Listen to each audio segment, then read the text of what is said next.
a Jew? No, people think I am, and I've been called a fucking Jew and had someone threaten to kick my ass because they thought I was Jewish, so it's impacted me as well. We are not anti-Semitic. Are you listening to yourself? Yes. I don't know, but this guy's going to get punched out. I just got threatened by the head of news and programming of CNBC. Are you serious? That's him there. Why do you think you deserve so much power? Hey, Avi Yemeni, should I be scared now? Don't push me, bro. What? What are you getting violent for, man? I could push just like you can, man. Look at these thugs. They fund wars around the world and then you question them. They try not only to intimidate you, but physically assault you. Jacinta, we understand it's easier to run away, but what would you say to the Jewish community for them to believe that you could keep them safe since you failed them for a year and a half? Look at that. Look at, what are you doing? Why are you blocking my way, mate? Jacinta, why are you running away from the tough question? Why are you running away? Like a coward. No Jew can believe you're going to keep him safe. You came for a photo op. Oh, excuse me. Come here. Do you want to tell us? Do you want to tell us why you're so upset with me? You can go get f***ed. Just like shouting at Jews. Get the f*** out of my face. But you're the one that shouted at me. And you ran after me. F*** off. I like to talk to people who scream at me. I don't talk to Zionists.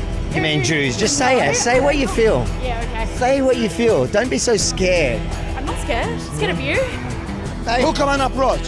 Who come and approach? Hey, I'm this gonna is- fucking get you. You're gonna what? I'm gonna fucking get you. What are you gonna do? Leave. What are you gonna do? Leave. What are you gonna do? To me? Leave. What are you gonna Leave. do? Hey, hey! Don't What touch are you gonna him. do You to me? came my way. You fuck off. You What are you gonna understand? do? You came my way. Stay out of the camera. Why? One out. To show you? You want me to show you? Get him up. Can you tell us why you're still wearing a mask? Is that for COVID or to like protect your identity? Touch my...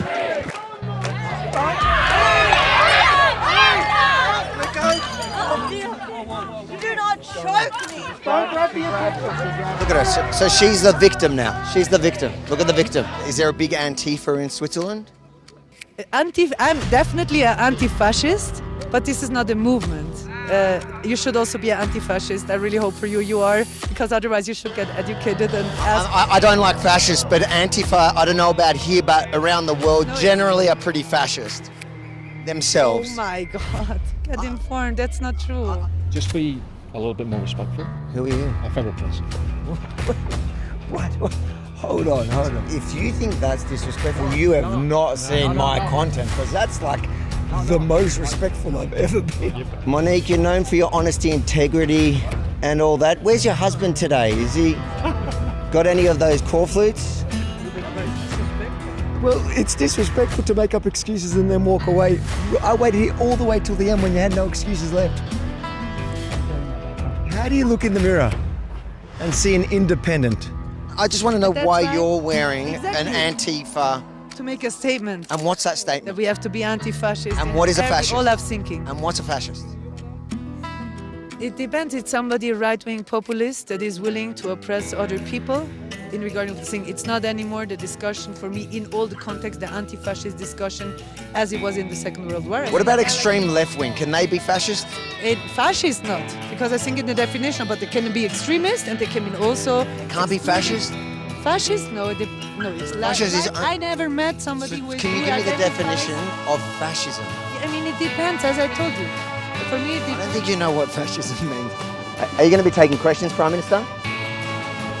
Or is this just a photo op between tennis games? Are you not ashamed of what you've done in the last couple of years? If any other product in the world doesn't work as promised, you get a refund. Should you not refund to countries that laid out billions for your vaccine? Are you going to apologise for getting everything wrong, from mask mandates to vaccine mandates? Dr. Tedros, this is your chance to apologise to the world for your role during COVID. Would you like to take it? Prime Minister, are you worried to take questions because you saw what happened to Jacinta Allen? Are you scared of answering the tough questions? Yesterday was the first time you didn't conflate anti-Semitism and Islamophobia? Is that because you reckon? What's happening, mate? I think you got to move me along to your. You got to fix my camera, Avi. I got to fix your camera. Maybe just stop mucking Mate. around with your camera every session, and then we won't have this problem. What about oh, what's that fancy light on? Yes, Yes, there we go. that's perfect. Oh, that looks good. How's everyone going? Welcome to the Opposition podcast, guys. Great, I'm back in Melbourne. How you doing, Avi? Welcome back. Yeah, I'm good. I'm just, doing the final shares like everybody else should be doing. So make sure to quickly now, as we start, good evening, welcome to the show. Make sure to do exactly what I've been doing in that 5-minute countdown up until the very last second. And that is sharing the stream, because this stream relies on you guys, the viewers, to help this community grow, a community that I've been enjoying, the regulars that I'm getting to know through your comments and your non-comments and your super chats with comments and your Bazia taxes and all that. It's been fantastic, but that is all only possible if we share this stream and we get it going. So we've got about 1,000 people with us now. Hopefully tonight we have a really good show, a lot on. In fact, just some housekeeping, and we'll tell you exactly how tonight we see tonight playing out. Firstly, you can see the comments below the live chat on YouTube, both Rukshan's YouTube and my YouTube. We're going to hit a couple of the stories making headlines around the country and also internationally. And then we have a special thing tonight, because last night I watched you debating on I'm scared to say, on a New South Wales streaming. Yeah. with a New South Wales streamer. we got to get to that. But I want to apologize if there's any regulars here that watch my Wednesday night show. I was MIA because I got caught up in another live stream talking to someone about Avi Yemeni, of all people. So it was a really good. It was a debate that I love, and it seems like I'm pretty sure he said he'll come. The guy that you basically debated, whose name is Chris Coveries, that's what he wants me to call him. He doesn't want me to call him New South Wales debater, but streamer, live streamer. He says he's coming on at about 8:30. So towards the end of the show, we'll end the show with unpacking that conversation / debate that you guys had. Let me just, so obviously the comments, all the comments that you're seeing below us, those are just live comments. But if you want us to read your super chat, so you get to firstly have your comment featured on the screen and us to read it, where you can potentially guide the conversation, ask a question, throw something at us, or just give us some support, show us some love. That is through the super chat on YouTube, just like the one you're about to see now from our friend Baz, starting the night. Thanks, Baz, for the super chat. Thanks for joining in. Baz the Dark Horse Lee. I feel like the name's changed. They've added a Lee. Added the Lee. This either it's a LARP or it's actually Baz himself. But Lee. So Avi, did Mossad or Kanye giving you the money? So Avi, did Mossad or Kanye give you the money for the black Nazi? Mate, in fact, that's this black Nazi business is quite funny. I think it's one of the funniest stories I've heard this whole year. I've been laughing about it for the last couple of days. Well, it's why you gave up on your own show. It's why you gave up on your own show last night to debate that. So funny. Yeah, 100%. But I think the conversation, so whatever, like I had to put out yesterday's video, half for my own personal satisfaction to have a laugh, and second because, I thought it's important. Haters gonna hate, that old cliche, especially these days. I know that, but supporters that were watching it thinking, oh, that seems kind of credible. They produced a screenshot of a Telegram thing and this guy's making complete sense. Some people were falling for it that do not necessarily hate me. And I think that really the video, that the second video that I put out, put that all to bed. In fact, I think even my haters seem to be in their own groups disowning the black Nazi. Yeah. They're not disowning him for his vile Jew hatred. They're disowning him for being caught out Well, lying about being because paid? because it seems more so based on whatever little evidence that there is that he is more associated with them in a way. So I think that's why Yeah. they want to disassociate and say that there's no way that a black person would be with us. Well, even though that's the he's Nazis, but even bad. even not necessarily the Nazis, like some of those cooker groups, the extended version of the Nazis, which are like also Nazis as well. They basically blame everything on Jews. They weren't happy, I think, because he wasn't willing to come on and provide more proof that I paid him or the Mossad paid him or Joseph from Israel. Cookers, I hope you enjoyed it because I certainly enjoyed cooking that video up. But we got a lot to get to before that different segment to this show tonight. That's going to be at 8:30. So till then, we're going to hit the news. We've got another super chat. Go for it. Thank you, Super Suki 13. We need to wake these hypocritical bastards up, bro. That could be in reference to almost anything or anyone, but I do agree with you that the sentiment I definitely agree with. Sentiment, we agree. I'm going to apply it to whoever I think that should be applied to. Thank you for the super chat. And one more super chat before we get straight into the show. Varan, thanks for the super chat, mate. Thanks for joining in for another show. Shalom, Avi, and Rukshan. What about the synagogue arrest? Bazia done. Hi, the Jews, Christians, Hindus, and the black Nazis. We're a diverse community here in Melbourne. We've got all sorts of things happening, and that's true. We haven't. I don't think we've talked about the synagogue arrest, have we? So no, but it's on tonight's show. I do have it. It's on tonight's show. Yes, we do have that on tonight's show. Oh God, we've got a couple quick super chats before. Oh, they're coming in. Thanks for the super chat, mate. I was hoping Avi would hold out longer for my Wednesday Rukshan stream. Quite inconsiderate, really, mate. We're trying to decipher what exactly you mean, but I think you're complaining about Avi and you're giving me money as a super chat, so I will take that. Thanks, Thanks again. I was hoping Avi would hold out longer for my Wednesday Rukshan stream. Quite inconsiderate. Is that because I think because you dropped your Wednesday night stream? Maybe. Yeah. Yeah. Listen, whether you love or hate me, keep giving super chats to Rukshan, to me, whatever. Just keep it flowing because I need to recover that $1,000 that I spent on the Black Nazi. This is going to be clipped. We need Avi on Piers to debate Rabbi Shmuley. You know what? I'll tell you something funny. Rabbi Shmuley came to Australia recently, and he launched. So one thing about Rabbi Shmuley, he's used often by detractors of Israel or Jews as an example why we hate him. The thing is that he's also universally hated in the Jewish community. Like anyone that actually knows him beyond like going into a synagogue and he happens to be talking, anyone that knows him generally does not like Rabbi Shmuley within the Jewish community. So I was actually planning when he announced a tour, and the irony of the tour was how to combat anti-Semitism effectively in Australia, because Australia is getting it so wrong and he's getting it so right. And I was looking forward to confronting him when he got to Melbourne. The Melbourne part never happened because when he got to Sydney and he was in a synagogue, my sister was there in a synagogue giving a speech where he, from what I understand, is he got kind of slithered his way into this synagogue to talk, and he just got heckled and booed.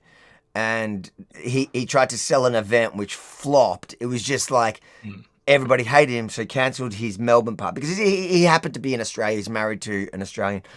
And I was really excited to confront him. So then I sent him a message to try it a different way. I was like, come on the show so we can...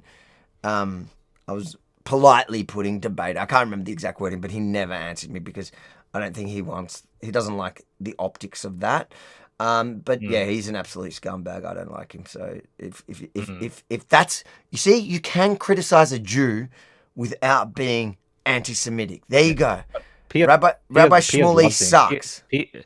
Piers Morgan loves him. I think he's been on Piers Morgan as much as it's probably one of these most loved guests, to be honest. Because he's clickbait. Because he outrages everyone, and like, you know, and I don't think, you know what? I don't think Piers cares one way or another. He just wants clicks and likes and money and Yeah, fair enough. yeah, but he pretends to care and then he shifts like you can't. The good thing about Piers, if you don't like his opinion, wait 24 hours. So Jimal, thank you. Welcome back to the show. Really appreciate your super chats every single time. I think our work is done here tonight. We can leave. No, keep those super chats coming, ladies and gentlemen. This looks like a new. Do you know this one? from Good Stomp? No, thanks for the super chat, Good Stomp. Christian Nazi vid today. God bless for covering it. I pray for that black dude that he hears the gospel and people help him. Look, I don't know too much about that guy, Avi, and thanks for that super chat, Good Stomp. You know, he does come across as someone that does have a mental kind of handicap in terms of the way he presents himself, and obviously the things that he's involved in as well. But there is an element where he could be putting it on as well. I mean, that's possible. Yeah, that's possible. I don't get that feeling. I watched this full conversation with that like that British neo-Nazi, and I get the sense he's not all there. He's certainly on the spectrum, but he's flown way off it. There's something wrong there, and it was actually quite eye-opening watching that conversation with the neo-Nazi, because it's almost like he was asked questions and he never really answered things directly. When he did, it was like something as stupid as, "Did you get treated badly by the police?" He goes, "Yes, they said the F words to me a bunch of times." Like, dude, you're walking around with hell, you know, pro-Hitler stuff and you know, Black Suns and whatever. And you're saying the police treated you badly because they swore? Okay. But so he was not all there for that. But then a lot of the other questions within the conversation that he was having with that neo-Nazi, the neo-Nazi ended up answering for him. It was just such a bizarre conversation. And there was like really weird parts in there where the neo-Nazi's like, I mean, look, I'm not trying to be insensitive here, but it's like a freak show. Literally. It is. It's like a car wreck. So you just look at it and watch him because it's like a freak, because it's obviously very odd what's happening there. And the weirdest part is like some people supporting him. That just shows you the times we live in, where people on the internet are like, "Oh, cool dude, I like that. Good on him. Yes, he's like he's like a role model of some sort." It's like, dude, he's actually. Look, I'm not saying this to be derogatory. He's clinically retarded. You can see, I don't have to be a psychologist. I don't have to have any degree to tell you that guy is clinically retarded, and he's being used. DMAC actually says, "I dig you, Avi. You dropped your video too early." I get it now. I know what DMAC means, because that video that you put out dropped like a half an hour or so before I usually do my live. And that was a catalyst. That video was a catalyst for me then to go on to the Chris Covery's New South Wales streamer show and you know, debate or whatever it was. I was just giving my opinion. Well, we'll watch that a bit later. Well, DMAC, I appreciate that you dig me, because I tend to get more hate from Rukshan's channel than I do on my own. But nowadays Rukshan gets hate because of me, so it's all worth it. It's all fun. People are saying my audio is a little bit funny, so now it's off. No, it's off. Let me just make sure there's nothing in my settings here as well, because I was playing with that the other day. No, there's nothing. You gone? Maybe it's better with your mic off.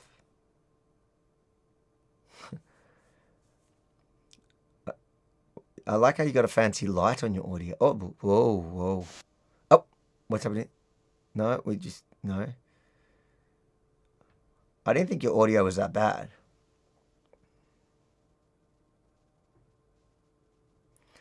Somebody says Rukshan's chat is less toxic than Avi's chat. This place is the place to be. If my chat's toxic, we might need to get the moderators on this.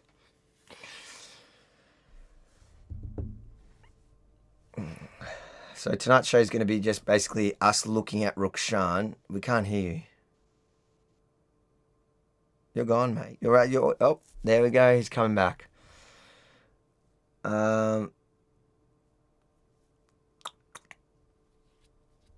Well, Rukshan, what are we going to do? We'll wait for him to call back in. So in the meantime, make sure to hit the like button on whatever platform you're watching. Hit the like to help the algorithm. Share the stream. And if you haven't done so already, subscribe to whatever channel you're watching this on, whatever platform. We've got about 2,000 people here. Guys, I want it to jump up, so make sure to share it while Rukshan's getting ready to come back. Oh, here we go. He's calling back in. I just didn't see it. Sorry. You back?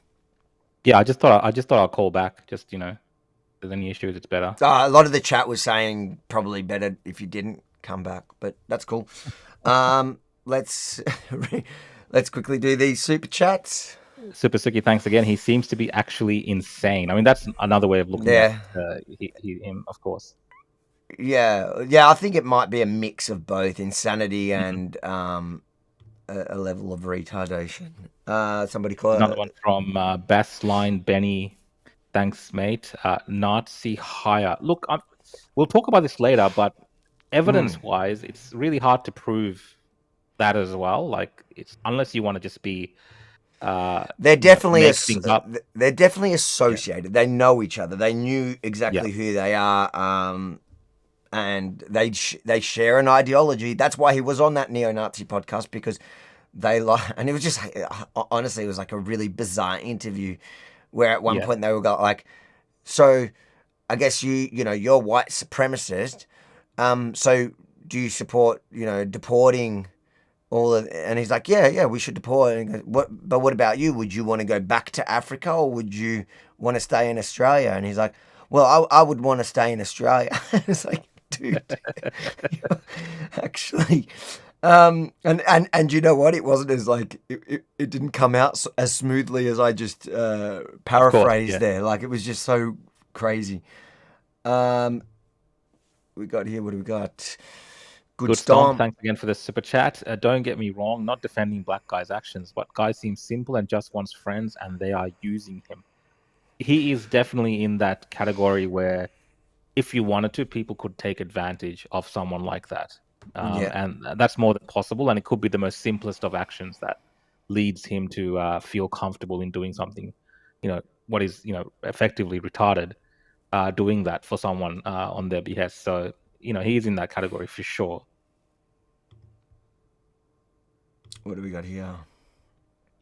Thanks again. Chance RV wants to come do some streeters in Wagga Wagga. What are the streeters that I can do in Wagga Wagga? It's got to be valuable for the drive. Is there an angle in Wagga Wagga that makes it worth coming down there? In fact, one of our rebels. Oh no, sorry, I'm getting country towns confused.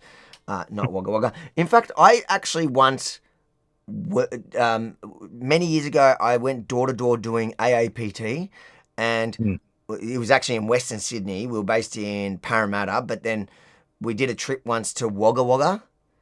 Yeah. And kid you not, one of the guys came back with no shoes. And we're like, dude, what? Like, we're staying in a caravan park there, and we're like, dude, what happened to your shoes? We're like door knocking AAPT. He got jumped at one of the houses by local First Nations people. I guess that was a welcome to country in Wagga Wagga. So yeah, got great experience in Wagga Wagga. Where by the sounds of it, I might need Daniel. But what are the streeters we could do there? I would definitely consider it. Might try get that guy's shoes back. Thanks, Spartan UK, for the super chat. Keep up the great work from the UK. We're going through a very hard time in the UK. Yep. For sure. Yeah, we're seeing that happening. Obviously, we've got the anti-immigration protests based on the fact that illegal immigration, I would say, I'd put it not anti-immigration. It's a lot of it's against illegal immigration and the asylum seekers who are coming, staying in these hotels, and a lot of them actually committing crimes, Avi, and going on TikTok, making TikToks, making fun of the British people as well, mocking them, and the police and the state in that country, of course, supporting these individuals, turning a blind eye to all of it, as well as at the same time we have a lot of censorship happening where I think in the UK, what are you talking about? Keir Starmer said they've always had free speech. That's true. He did say that. But yeah, I obviously, back when I worked for Tommy, I was in the UK a lot. And I'll be there probably soon as well. And just watching Tommy, even Tommy's story is just, it opens your eyes to what our future is going to be if we don't stop. We're heading in that direction. We are heading there. Yeah. It's interesting because if you look at like immigration numbers, for example, I think, because I looked at it the other day, I'm pretty sure like in 2000 and I think it was 2007, the UK were about where we are in, you know, current Islamic populations. Yeah. And now they got the fourth. Like now they've just exploded. They got they're number 4 in Europe in Islamic immigration by numbers. Yeah. Like you know, number 1 is Russia because of all those territories that they've got a bunch of Muslim territories, but that's just like insane. So if we don't think about it now, then everything that we see happening in Europe, in the UK, that we would consider negative here, is going to happen here, and we're starting to see it already. Like the patterns are coming out, and I do fear that the UK is a bit too far gone. It is too far gone. It's gone that far that now Keir Starmer, so the Labour Party, is starting to speak like how the almost what was considered the fringe right, like UKIP was 10 years ago. And they were condemned for, you know, a lot of the rhetoric 10 years ago. It's exactly what Keir Starmer's finally saying. So it's, you know, the conversation around that, whilst it's, I guess I can't think of a better word than defamed, but while anybody who dares to bring it up is condemned by the media and delegitimized and labeled a racist or whatever, fast forward 10, 15, 20 years, well, that's like, I think that would have been, we're at the same numbers about, almost 20 years ago. You'll see the left talking like that, or at least the centre left, like the establishment left, they will 100% change their tone in 20 years when the majority of Aussies realise what has happened. And they're angry about it. All right, last super chat and let's get on to the stories, yeah? Yeah, Super Suki, thanks again. Old cheese and a big Jewish population. I've lost track of the. What were we talking about? Hold on, I'll go look at the last comment. About what we can do in Wagga Wagga. Old cheese and a big Jewish population. I don't think there's even a Jew in Wagga. There probably is. There's probably a bunch of Israelis. Let's look. Let's just. How many Jews in Wagga?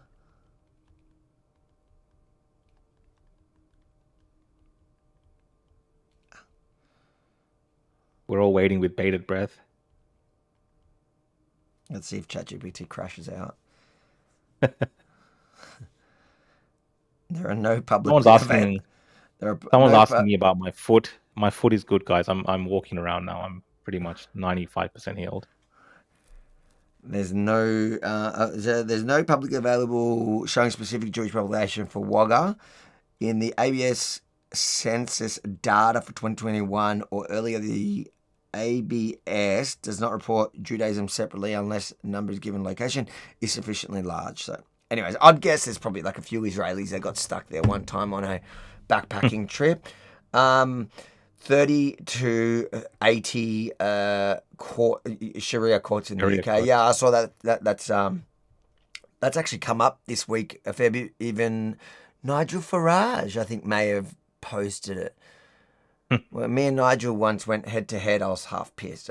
He made me wait till the end of his. Do you remember that? His show in Melbourne. Yeah. And then I Yeah, and I interviewed him at the end of it, and because I don't know about you, but I just can't handle Nigel Farage events. They're so pompous and annoying. It's all about how great he is, and it's not like, it's kind of in an icky way, not like Trump. Trump, like, it's fun and funny. Nigel, it's like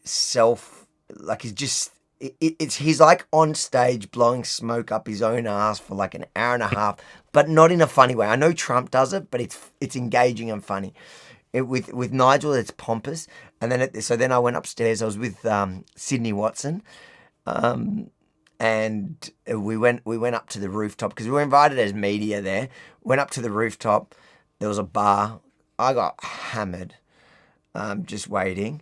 And then at the end, the media was like, there was like a VIP thing at the end, and the media was invited to interview Farage, and I was the first one, and I started asking him about, I think I even asked him about Tommy, and I asked him about this, and he cracked it when I asked him, you know, something about Islam. I can't remember, like, it was, you know, and I was half pissed, and he cracked it and stormed off and wouldn't do any other interviews.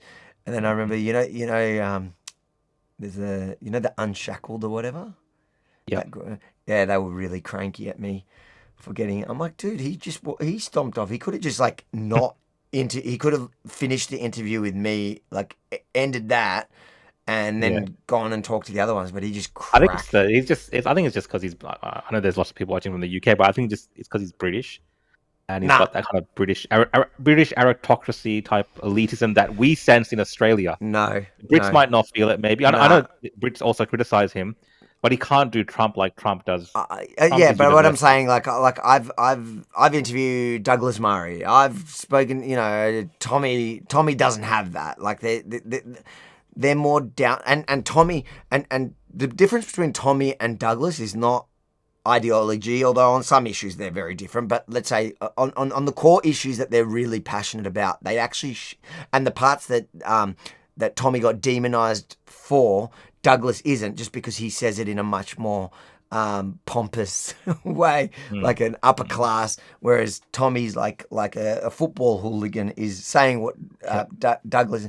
But Douglas was always cool, like he's real good to talk to, whereas when I talk to Nigel, you get the feeling of peasant down there. That's what I meant. I can't do the British accent, but you don't get that from Douglas, even though he speaks in the same posh accent.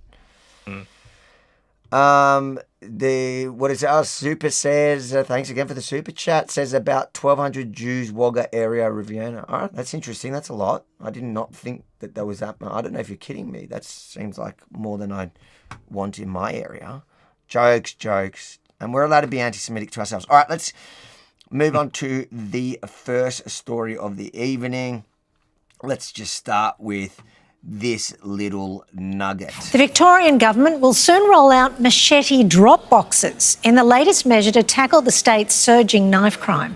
Starting in September, people will have the opportunity to dispose of the weapons before a harsh crackdown goes into effect. Jack Perry has more. In the wake of surging knife crime across Victoria, the state government and police are introducing machete drop boxes in the hope of getting edged weapons off the streets.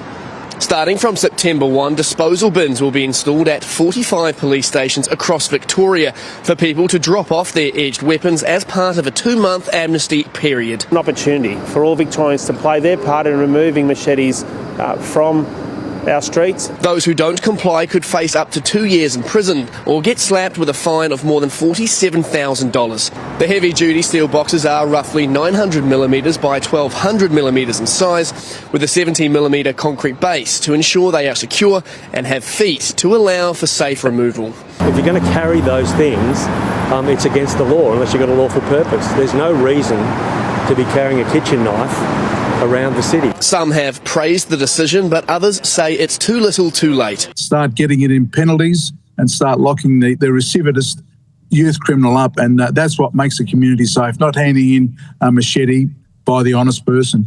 Last year, Victoria Police seized more than 14,000 edged weapons off the streets. This year, police say it's on track to surpass that amount. The penalties are serious and significant. but so too is the injury and damage that knife crime is doing to too many families. The disposal boxes are set to be put in place on September 1. I'll have the full details tonight at 5 p.m. Firstly, I just want to point out, it looks like the Kiwis are just taking over because the reporter's a Kiwi, the new police commissioner's a Kiwi. The great replacement. This is the great replacement that's happening here. We just didn't know it was the Kiwis taking Australia. Yeah. What a joke. What a joke. Man, like this is like I posted this story and some of the comments from people were like, "Oh, is this like a parody? Is this like a Babylon Bee article?" Because it does seem quite ridiculous, and this government has almost made like every Victorian like a criminal, like hand in your machetes. And but it's like, but like the point that former homicide detective said, it's like, who will hand in the machetes? It's just honest people, and exactly. So it's not even like a firearm. It's not like people are going out. Like it's just such a weird thing. And you know what I actually want to see happen? I want to see like one of those African gangs stealing one of those things, just because I want to see it. Well, they've already said they've made it like you can't take it because the base is very heavy. But that's why I feel like it's a challenge. Yeah, I feel like it's a challenge. It's a challenge. They're inviting people to try to do this, and like to your point, Avi, by the average person that has a machete at home never bought the machete as a weapon. They bought it as a tool, whether to use in the kitchen, for instance, or to use in the garden, or other outdoor activities, or when they go camping, whatever, right? So people bought it for that purpose. Not vast majority of people, 99% of people that bought a machete bought it for that purpose, and they didn't buy it like a weapon when you go and buy a gun, to go hunting or to protect yourself or whatever. If we go back to that time during the gun buyback. So, like you said, that detective, whatever the former detective said, it's effectively just good Victorians who just use it for the purpose that it was made for, really, a machete, in a safe, controlled environment. They're the ones who are being criminalized essentially to go hand in the machetes, and they're the ones that will. And the police are talking tough, like all these criminals are going to suddenly turn up and start dropping in their machetes because that's what criminals do apparently. It's like the criminals definitely kept their guns during the gun buyback. Like the ones that wanted to keep their guns, they kept them, and it's the same thing that's going to happen here. These machetes will be dropped off. Yes, there'll be less machetes in circulation because most people will. Good Victorians, law-abiding people will unfortunately listen to all of this and hand it in because they don't want to be hit with a $46,000 fine from the government. Insane. And the people that will be left with the machetes are the criminals. I mean, and even if it's not machetes, there'll be something else. It's just such a weird thing to ban as well because, look, I don't even believe banning firearms because the only people right now that have firearms are criminals, and they have a lot of them. In fact, we're seeing daily shootings in Melbourne and Sydney. So the only people left after the buyback with guns are actual criminals, and we're left here to wait for police to clean up the mess after the fact. People can't even... But put that to the side. Like, machetes are not designed for... even self-defense. Like it's a tool that's either gardening. Like there's a bunch of different purposes that you could use a machete for, that people have machetes for, that are legitimate. And it's like, it's not like it's literally not the machete committing the crime. And you're telling me what these people that want to go around chopping people, hurting people, you think they can't get a different edged weapon, like they can't get a knife, or they can't get, what are you going to do, ban kitchen knives, or they can't get a baseball bat, a cricket bat? Like literally, I just, and they're not giving up their machetes. They're still going to have machetes. So add another charge to their rap sheet that they're getting out on anyways. Like I interviewed, and that's coming out on Monday, the shocking story of that guy that got chopped up in Altan, yeah, and like the story is shocking, and hearing him tell it is like hard to listen to because it's just like so real, and you hear the pain that he went through and just everything up until the point that he was kind of left there alone to basically die with a dangling hand, and then after it, just like his whole life is shattered. Yep. But it's not even the machete. Like, ban the machetes? Cool. What now? Like, you're not, and that happened after the ban of like sales. It made zero difference. It was like days after it. What's her name? Let's also hear. Let's Jacinta put up a video On the of her. 1st of September, Let's just hear. when the ban on machetes takes place, we are rolling out through Victoria Police at 24/7 police stations the safe disposal bins. These will be at locations right across the state.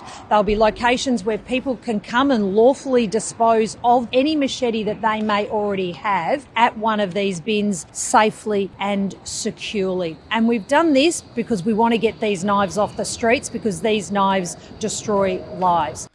Even her description of it, these knives, like, don't you understand how silly that sounds? I feel like Benji filmed that. It had the artistic kind of... I think, like, it makes sense if the government is going ahead with this to give Victorians the ability to hand in their machetes in a convenient manner. Like, that makes sense. I think we're more criticizing the fact that this is obviously...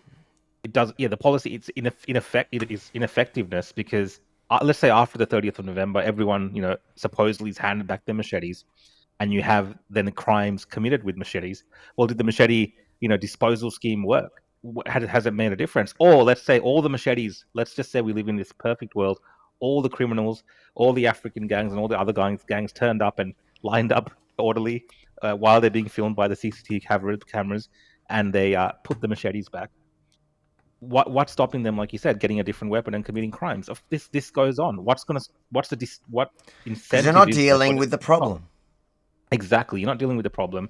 I did hear on the radio the government was telling the parents of those kids to take the machetes and put it into the bins, like almost like that's the problem. Like, all of this focus on. Good afternoon. We begin this Thursday.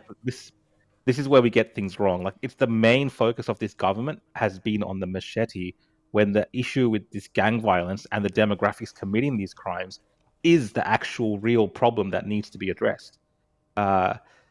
It's just insane, and Victorians are laughing at this, and a lot of people are just calling out the government. Not just Victorians. I think around the world. Around the world, of course. Let's read some of the super chats on this story specifically. King of Corn, thanks for the super chat. Machetes just grow legs in Victoria. It's true, isn't it? And it's like, there's no way. Like, at least with the guns, I believe the guns are. Correct me if I'm wrong. Most guns were registered at the point that people purchased them. No, back then, was it? I don't know if they were. I don't know. There must have been something for some of the weapons, at least. I don't know. I don't know if back then they were. Were they freely sold? Were they? Maybe in farming purposes. I don't know. I don't know. I don't know.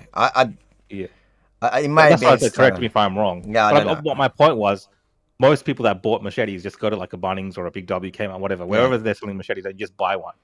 There's no registry of how many machetes there are out there in the public. So even for the government to measure the effectiveness of this is almost impossible when it relates to the crime that will be committed with these machetes. Bro, I rented a house once, and when I got into the house, like, there was a machete, kind of like... display? No, not display. Like, it was wedged in between a bar table. Like, it was... And so my question would be, like, what if that situation happened to me, and then police got called one night to our house for some reason, and they stumbled upon this machete I didn't even know was there. Because machetes not like guns. Like a lot of houses just have machetes. Well, I mean, now that we have the incentive for Victoria Police to issue $47,000 fines or whatever, what's the first thing that they're going to look for when they go to someone's house over a drug bust or whatever it is? They're going to go to the kitchen and see if there's a machete, because that's instantly the way to get someone. So look, it might make criminals not keep machetes at home, but they'll find other ways to keep these machetes for sure. Yeah. What was I on? There we go. Read it. Roshi Sanderson, thanks for the super chat. Can't wait for all the crimes that can't be investigated.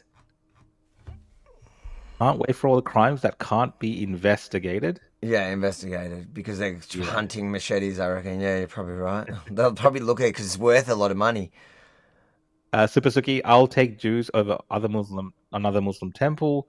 Big gold waste or taxed. The one in Griffith is absolutely obnoxious. I think he's talking about mosques to synagogues. In Wagga, maybe. Yeah, maybe. Look, a lot of people are worried about area, the change of, you've talked about this a lot, different areas that the population makeup changes and the area completely changes for people. I think that's a concern for a lot of people. I get a lot of emails about people saying that they're, something's opening up in their area to attract certain groups, ethnic groups, which they feel like they're becoming a minority within their own communities. And again, look at the UK. That is exactly what happened in the UK in certain areas. You can't even walk in certain areas because it's, as a white British person. So I understand people's fear of that, and it's legitimate, and we shouldn't shut down the conversation when people voice that natural concern. Like, I understand it. Yeah, it's natural for sure. D-Mac, sleeping safe knowing these bins are out there. Yeah, guys, Victoria, now that we got the bins out there, D-Mac, great comment. Now that the bins are out there, there's 40 of them. They're everywhere, all across the state. We are a lot safer at night now. Less likely to be attacked and robbed, especially with a machete. They might have something else though. They might have a hammer, or like Avi said, a cricket bat, but they won't have a machete when they rob you and want to fight each other on. I can't wait till they have like cricket bins. Yeah. Varun, thanks for the super chat. Please, Black Nazi, hand in your 100%. Good point. King of Corn, thanks, mate. Ban hoodies because criminals wear them. That's true. Same point. Like ban air, they breathe it.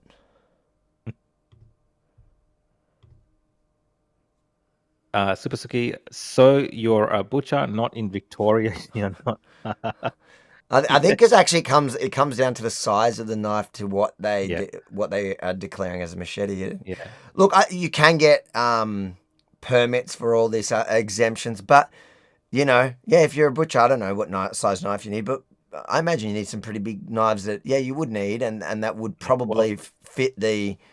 It would probably fit the thing.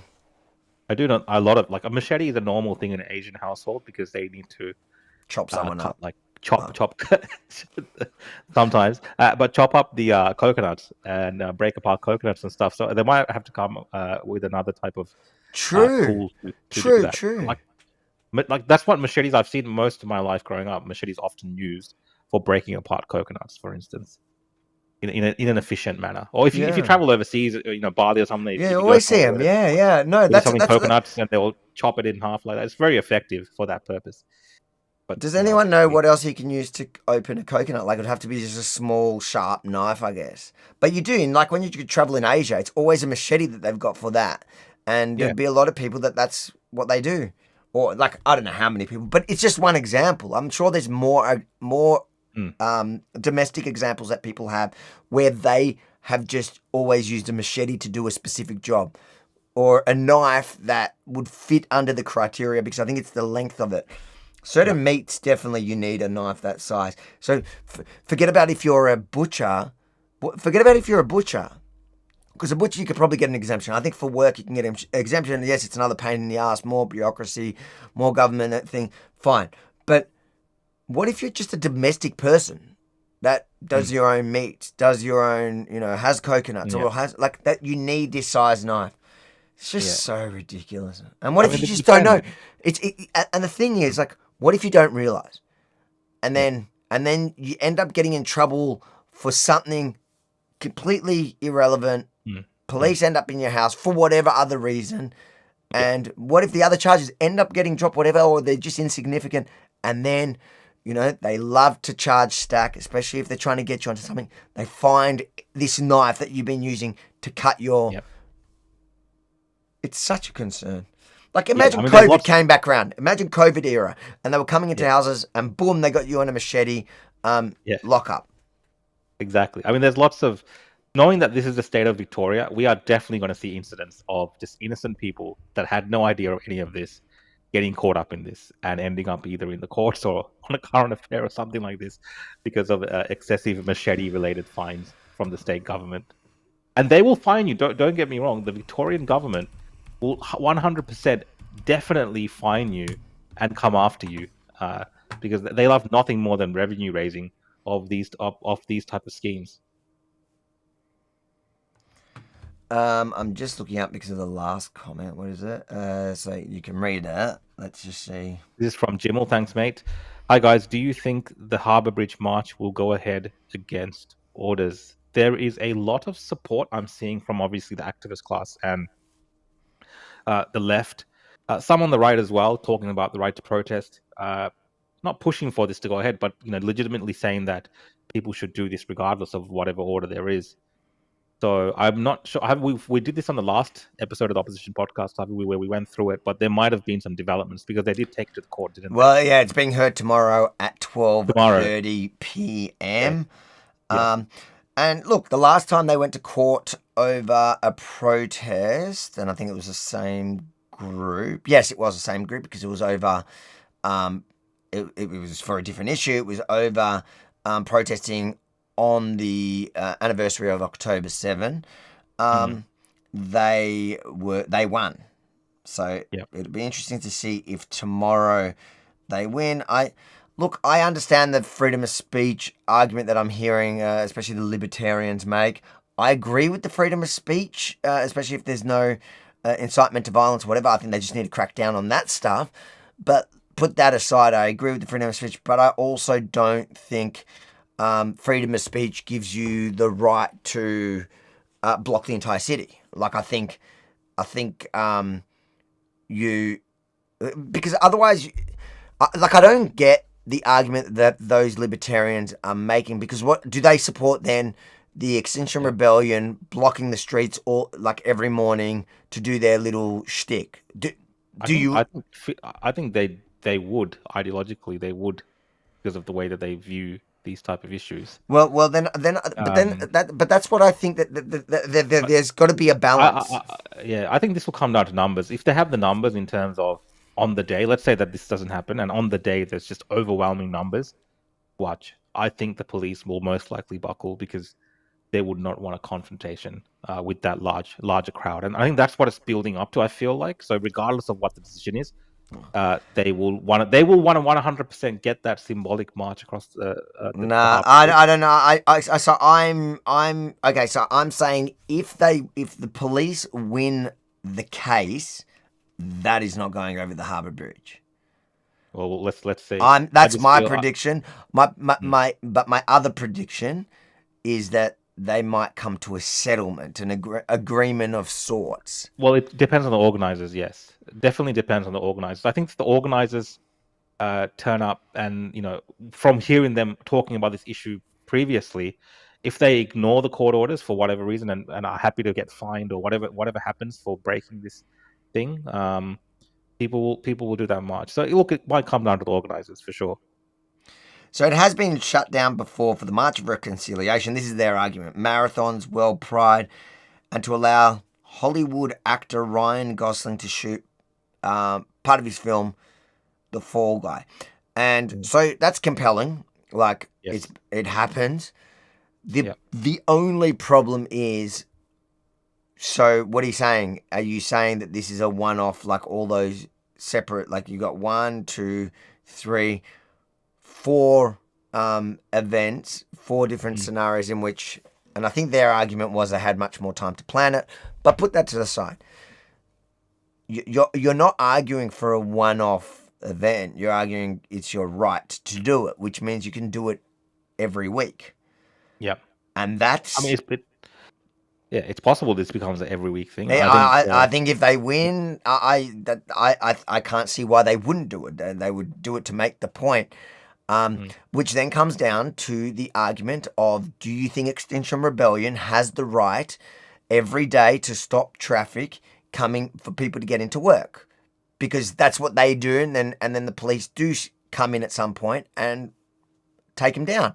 They drag them away, they arrest them, they charge them, and sometimes in fact, I think the big one in Sydney where they arrested all those Extinction Rebellion, they all got off. So they legally could do it, but in theory, do the libertarians support the fact that the idea that a group of agitators and protesters that have no job that have made it their life mission to stand for whatever cause to disrupt the entire city, the entire country, Well, the maybe, entire... yeah. We'll get one of these libertarians on, maybe see what happens next week after the protest. All right, See I like it. Let's see what happens. Watch this space, I guess. Oh, well, that was that one. Sorry. Thank you for the super chat. And guys, if you super chat, you can actually direct our discussion onto something that we didn't even think of bringing up. Betsy, thanks for the super chat. I like the assumption crimes are going to follow the law. Look forward to one less tool to defend myself. And that's the point as well. I mean, there is a case to be made that you could have used a machete in your house to defend yourself in a certain situation. Now that option is gone as well. And the criminals, of course, they'll still come into your house with a machete. So you can't have guns in Australia to defend yourself. You can't have pepper spray. You can't have machetes. You can't have It's just going to be everything's going to be blunt instruments eventually that you can have in your own house that can't do any type of harm to anyone.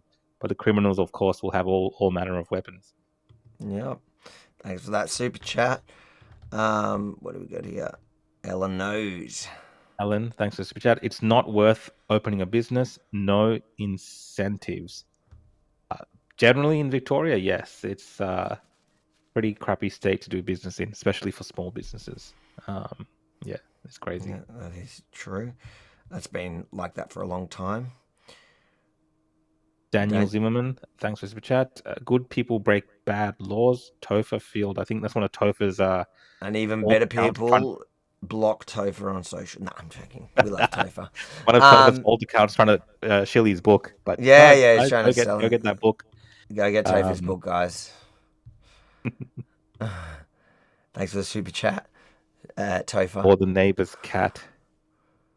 What was that? I've got to keep up with their... We've got to keep up with Super Suki because they do multiple super chats and then lose our train of thought. Super Suki, so you're a butcher, not in Victoria. Oh, to kill you. We don't. I don't think we butcher cats here, do we? No. No, there's rules against that. In fact, I used to be in support of butchering cats until I had one, and then now I like cats. Equity, thanks for the super chat. Labour kitchen cutlery buyback in 2027. Yeah, I don't know why you're laughing. I could see the blue bin being. I'm laughing because it's realistic. It's actually possible. King of Corn, show me the man, I'll show you the crime. Yeah. True. And Michael Thorpe, thanks for the super chat. If a Harbour Bridge protest turned into a riot, an extremely dangerous confined space. I think that's one of the other concerns as well. Controlled, marches where there's nothing kind of antagonistic happening. A lot of these marches you've seen, these protests, there is some type of, certain issues with people getting angsty with the police and so on. And obviously on the bridge itself, people could. It's not a completely safe environment. So I think that's what the police mean when they need to plan something like that to make it more safe for people. But potentially, if they could do something quickly, I don't know. I don't know the logistics behind making that place safe. Yeah, I wouldn't know, but it's probably something the police are considering in their arguments. It'll be interesting to see how it actually plays out. I'll be following it at 12:30 tomorrow. Probably a super fast hearing, so I reckon we'd know by 1:30 what the deal is. And I'd say if police win it, they're going to issue a very stern warning, and there will be mass numbers of police, all like COVID times, because they're going to want to enforce it. They're going to ensure that no one comes anywhere close to that, so that they, so it ensures that. Otherwise, it's a massive embarrassment to the government and the police. The fact that you fought it, won it, and then didn't enforce it. They're going to have to enforce it if they win it. Guarantee. Yep. But I don't know if they're going to win it. I don't know. Abby, Wow. how are you doing, Abby? Thanks for joining in again. Abby, you're always watching our shows. We really appreciate it. My last super chat was blocked. Who knew they did that? Wow. Oh, what? He said, wow. Who blocked your super chat? This is anti-Semitic. That is anti-Semitism. If YouTube took the money as well. Thanks for the super chat. Abby, we love having you on. You're one of our most loyal ones. I feel like I know you already from your super chats. And we got J11. The FBI setting up offices in New Zealand, soon to be in Australia. What say you? All right. You're already ahead of us on the thing, so might as well use that as the segue. In breaking news, the FBI Director Kash Patel has announced the American agency is opening a dedicated law enforcement office across the ditch in New Zealand. Let's go live to our correspondent, Jack Nyhoff. Jack, what's behind the move there? Well, Karen, from the perspective of the Americans at least, they've clearly stated it's about combating China's influence in the Pacific. New Zealand, of course, a Five Eyes partner, and this move by America is part of a broader push for the FBI to strengthen its presence in all the partner nations. Nations like New Zealand, Australia, Canada, and of course the UK as well. The FBI will work with local authorities here in New Zealand from this new Wellington office to combat things like organised crime, drug smuggling, fraud, and of course cybercrime as well. The office will focus on the broader region though, Antarctica, Samoa, Niue, the Cook Islands and Tonga. Here's the FBI Director Kash Patel speaking earlier. Shows the world that the FBI is actually prioritizing a permanent presence across all Five Eyes countries. And here in New Zealand, we had not had that until this historic moment. Some of the most important global issues of our times are the ones that New Zealand and America work on together. Countering the CCP in the Indo-PACOM theater, countering the narcotics trade, working against cyber intrusions and ransomware operations. Thoughts? Look, I said it as a joke. Really, some people took it seriously and thought, Rukshan, you take the crazy. But look, I said as a joke, maybe the FBI has established this office in New Zealand to keep tabs on Australia because we are becoming a vassal state of the CCP under the Albanese Labor government. Like, is New Zealand any better? Are very concerning. I don't think New Zealand's any better, but perhaps they've decided New Zealand's a good place to kind of keep tabs on everything. Because look, China is operating in the area, and it is very much about China. This is about China. Yeah. The assessment is not wrong, but I think there's legitimate concerns and fears from people as well because, FBI, right? Federal Bureau of Investigation. It's a federal agency in the US to do with state, crimes across state lines. Now it's turned into this kind of the international organization where they're setting up field offices in their partner countries to tackle international crime gangs and maybe. Yeah, I wouldn't have thought that. I was wondering if they had jurisdiction. Yeah, usually I thought it was a CIA kind of more global, but it's interesting. Like they've set up this field office in New Zealand. It's an attaché office, whatever that means, and it's true. Like we don't know what this actually could lead to, and I know he's actually. I don't think it was reported here, Avi. They've actually met with an Australian, a politician as well. So there's been a secret meeting that's happened during this time. I believe. I think I just saw that before I came on this show. So maybe they're going to arrest Albo. Maybe they're going to arrest Albo, or maybe there's something lined up for Australia as well. And look, I know we already have military links with the US, and we have troops stationed in different areas and things like this. And we don't need to. It's not like the CCP installing a police branch in our, in one of our countries. It's one of our allies, like a Five Eyes partner. All of that is true, but people do get concerned about what jurisdiction they have. Is it on locals in New Zealand? Like, can the FBI just extradite people now from New Zealand to America? Like, how does this all work? And even if that's not the case right now, will laws and legislation be adjusted to allow for these organizations to operate in this manner? For sure, I'm definite that right now there's boundaries, and this is more of a communication post.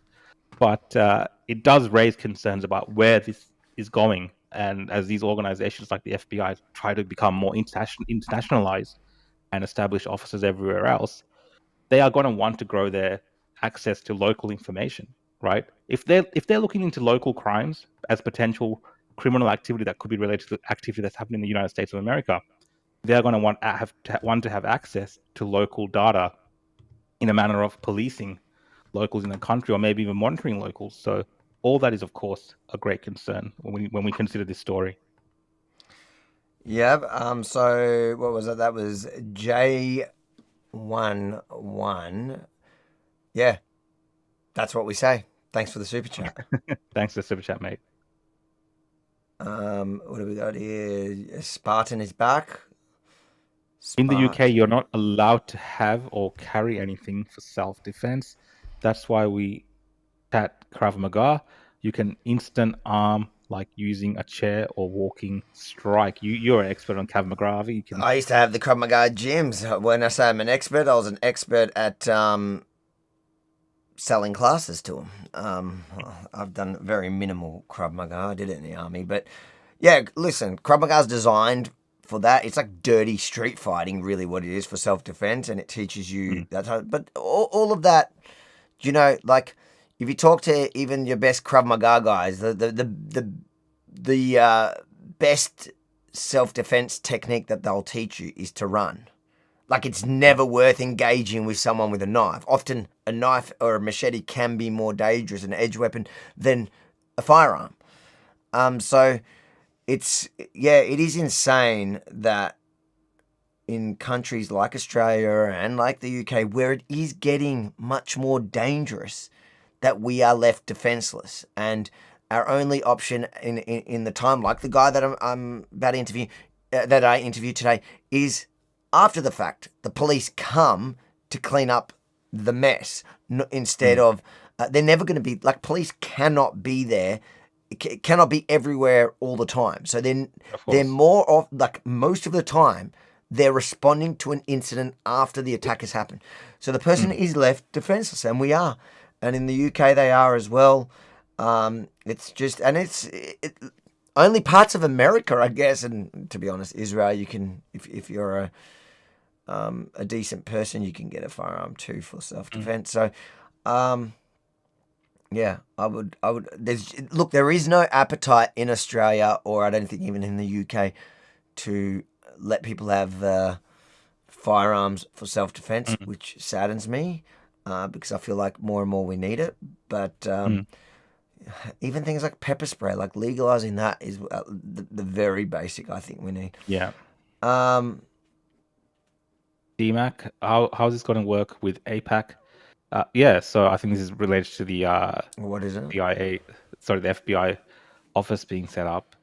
What's APAC? Isn't that the Asia Pacific? Oh, or one of the agreements that we have. I'll just tell you the exact.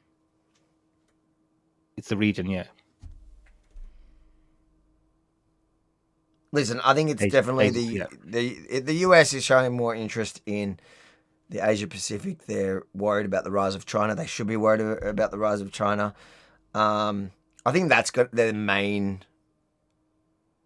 I'm just guessing, but I would think that that's their main objective, their targets in all of this, and even just presence. Yeah. But yeah, I can understand people worried. But you would think that's more of a military presence. I mean, how much crime is there that's happening? That's I'm so connected like that. You know what I mean? Like, yeah, what is their jurisdiction? I really thought it was. But this is an attaché office, so this is just one of their FBI, handlers will be hanging out in New Zealand to make communications easier. I don't think they have any jurisdiction per se right now. But it was originally established as the Federal Bureau of Investigation for state matters across different states in the United States of America. So, which that's like the whole difference between.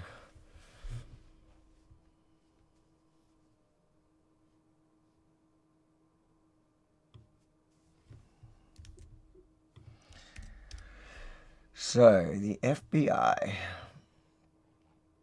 Okay, so I looked it up. A number of U.S. federal laws give the FBI authority to investigate extraterritorial criminal and terrorist activity. The FBI, however, conducts investigations abroad only when invited by the host country. So it is a bit confusing. Anyways, yeah, it's kind of like a U.S. version of Interpol in the region. I guess it's something like this they want to set up, possibly. Yeah. J11 says U.S. election interference, FBI, Five Eyes. Yeah, I mean, the whole Russia collusion hoax, you're inviting into your country an organization, if you listen to Donald Trump and what they're talking about, Kash Patel himself investigating the FBI. Like right now, you have to understand, the FBI, people might be like, oh, it's great, it's under Kash Patel, it's under Donald Trump's control. But when the Democrats had control of the FBI, what did they do? They according to Trump himself and Kash Patel, they used the power of the FBI to corrupt the elections in the United States of America. So is this really the kind of organization? They definitely that do you want on nefarious your source? things. So, like right now, you might like them. Then that's what you got to think about when you approach any new legislation. It's like, great, you might be happy with it now. What are the consequences? What and apply that also to the protests. Like when we're talking about stopping protests on the Harbour Bridge, what are the potential effects in the future? Like if it was something, I don't know, we keep going back to this, but like COVID protests, like if they want to protest on the Harbour Bridge, I don't know, in another sort of scenario where there was COVID or where there was emergency powers, and now they have this precedence that you can't protest there. But again, I know the counter argument, I've put that forth before, is like, well, it was illegal to protest anyway, so it wouldn't have mattered. It was illegal to protest, and to be honest, they would have during COVID, the argument that the police are putting forward as to why they can't protest, I reckon would hold way less weight, because they're saying it's they need emergency services need to be able to get from the different places, but that's going to block it off in 6 hours.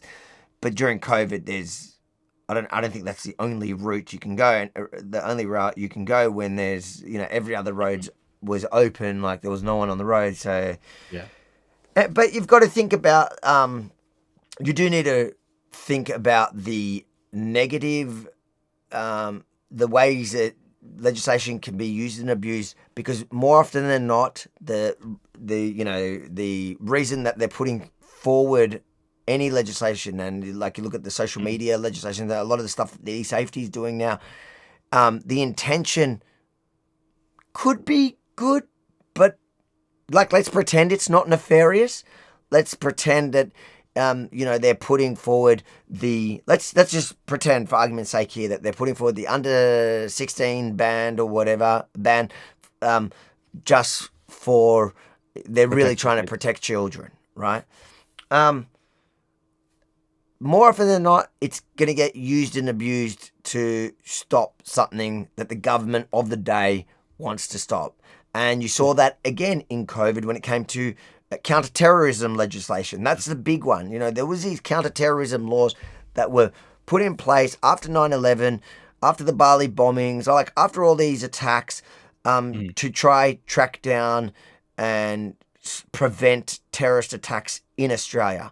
And the thing is, yeah, they used a bit of it on those jihadis that they were tracking down, but so often it ended up being used, and in COVID especially, it was used to target everyday civilians who were actually standing up against the madness at the time.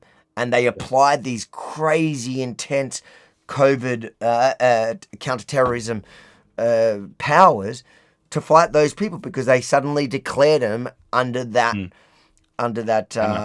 Yeah, I think people have to feel like a lot of these laws and legislation is written in such a way it's up to interpretation. And then what you have is these sketchy legislators and lawyers who are working in the background with politicians and other administrative officials, and they're like, oh, well, remember that law that we had in relation to this? It's open-ended in this area. I think we could probably use this legally and apply it to this particular thing that we want to pass now. And that's literally what they do. And they're So often that's this happens. purposely vague. Yeah. They're often purposely vague, and that's the problem. That's why, who was it? It was a Kerry Packer who says, like, for every law you want to bring in, take down 10. Yeah, I mean, Trump is of that idea as well. Take out 10 bad ones that and then you can pass a new one. And I like that idea, because there's so many laws, and what happens is when police are going after somebody, I think that was the comment before, give me the person and I'll find you the crime.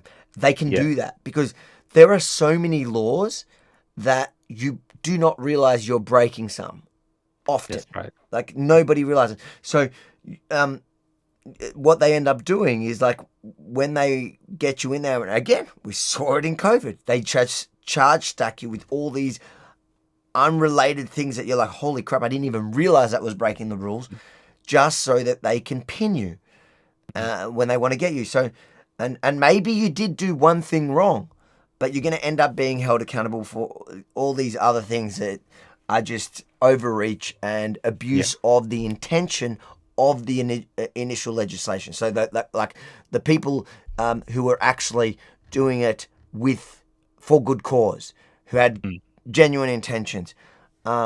Chris is up. Yeah, and I was going to say, Australia doesn't have like a Bill of Rights or these kind of fundamental protections enshrined where we can even turn to that. So it's even more open in this country that this type of legislation can be abused and used against the constituents in ways that were never intended, without protections that are non-existent for people. Yep. Read these couple more super chats here quickly. Yeah. Thank you, Laura. Thanks for the super chat. Is FBI going to investigate Jacinta's package?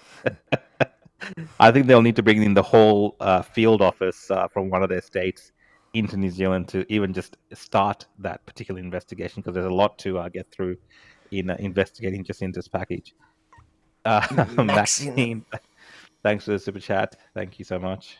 I appreciate it. I see Chris is in here. Should we jump into that and then go back? Hold on, let me just see if there's any other important stories. What were the other stories that we had? Hold on. All right, let's just quickly finish the stories because there's not much.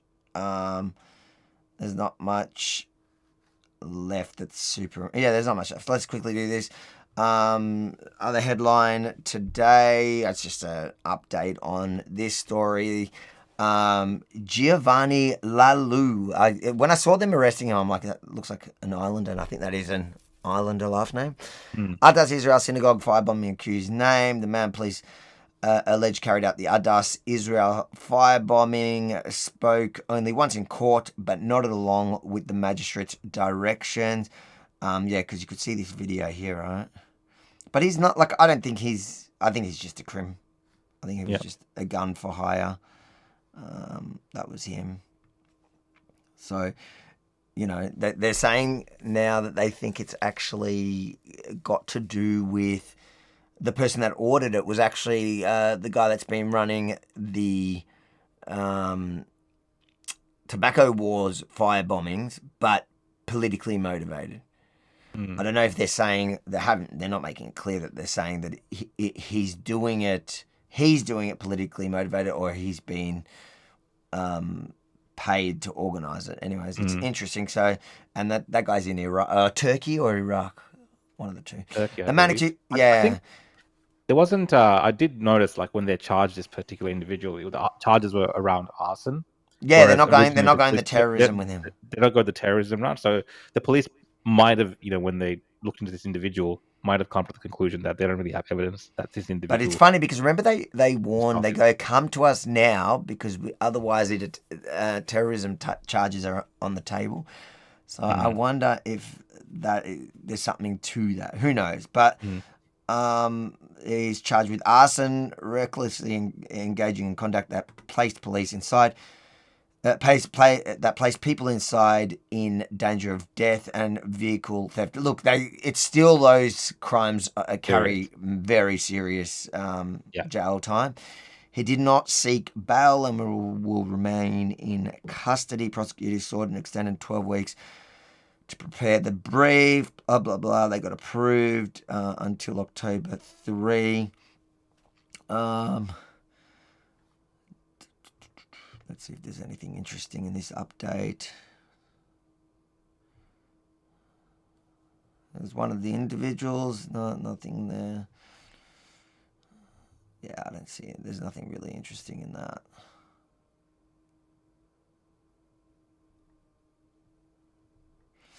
Oh, that's the update on that one, I guess. What are one of the other stories? There's two more quick stories I've got before we move on to you and Chris. Let's just look at this story. To breaking news now coming in from Melbourne's north, and the city's underworld war has taken another deadly turn. Now let's go to the scene live with our reporter Paul Dowsley. Paul, good afternoon. A man's been shot and killed. Yes, Tash, he is 22 years old. You can see behind me maybe the headlight of his BMW in the laneway behind the townhouses where he lives here in Wollert. That's his car, and he is laying dead next to it. There are bullet holes in the side door of the car. He has been shot and killed by assassins who drove past here about 9 o'clock this morning. People say that residents here say that's where he parks his car, so he comes and goes. There's some thought that maybe these people were laying in wait. The vehicle believed to have been involved, a four-wheel drive, has been recovered in Reservoir, also in northern Melbourne. Detectives also there looking for evidence to find the gunman. The twist here, there's a couple in fact, Tash. The first one is that this man is believed to have been, police believe, this was the shooter who killed the notorious underworld figure Sam the Punisher Abdul Rahim in a car park in Preston in January this year. Police had not charged anyone over that murder, but they believed that this man was responsible for that. The other twist is that the deceased man's father, we understand, is a serving police officer. That man is here, that's his father. His mother is also here, Tash, his girlfriend, we understand, also here. You can understand they are understandably inconsolable about this, given it's only happened in just the past few hours. Wild story, but it goes to the point that you were saying, you know, remember guns were the buyback. Yeah. Guns were banned many years ago. We've had this underworld problem in Melbourne going back decades, and this continuation, you know, of that similar theme. And this is obviously a space where it is very much an eye for an eye. There's hits out all the time on these individuals, especially the ones they say are linked to another, you know, particularly this individual has been linked to some other shooting. I thought it was interesting that, you know, the father is a police officer. Yeah, that is wild. How does that work? That's a bit wild, right? That's wild. And I think also the other part of this, Harvey, is really that these crimes happening in Melbourne. I believe this was next to a kindergarten or a childcare centre. So it's all obviously, in it's very much in the north. Yeah, this crime wave in Melbourne is, you know, we have so many fronts to it. We have the gangland crime, we have the machete crime that might be solved by these bins. We have the robberies, we have the car thefts. Obviously, we have you know, the anti-Semitic style attacks against businesses. We have the tobacco wars happening in Melbourne. So if you look at Victoria, this is an era of just crime out of control, and day to day, a lot of people, depending on, you know, which area you live in, will come across some type of criminal activity happening in your suburb. And, you know, Wollert is a fairly new suburb that's been established and growing in those outer suburbs, and already crime ridden. You know, Victoria is not getting any better as the years go on. It's actually just getting worse when it comes to this type of crime. Yep, read the super chat. Let's go on. I actually got two quick stories. Thanks, Laura. Guards 213 laws of Moses versus all controlling Shiza from ungodly govs. Jesus made them into two: love God and love your neighbor as yourself. Preach, girl. Definitely the last bit. It's very love your neighbor, of course, and as you love yourself. Unless your neighbor's Rukshan, then don't love him. Fundamental message, I think, of a lot of Christianity. All right, quickly, let's hit this one. Standing in the name of Senators Babet and Roberts. Senator Babet. That Business of the Senate Notice of Motion number 5 be taken as a formal motion. Is there any objection to this motion being taken as formal? There being none, I call Senator Babet. I move the motion. So the question is that Business of the Senate number 5, standing in the name of Senators Babet and Roberts, be agreed to. Those of that opinion say aye. Against? I believe the noes have it. Division required. Ring the bells for 1 minute.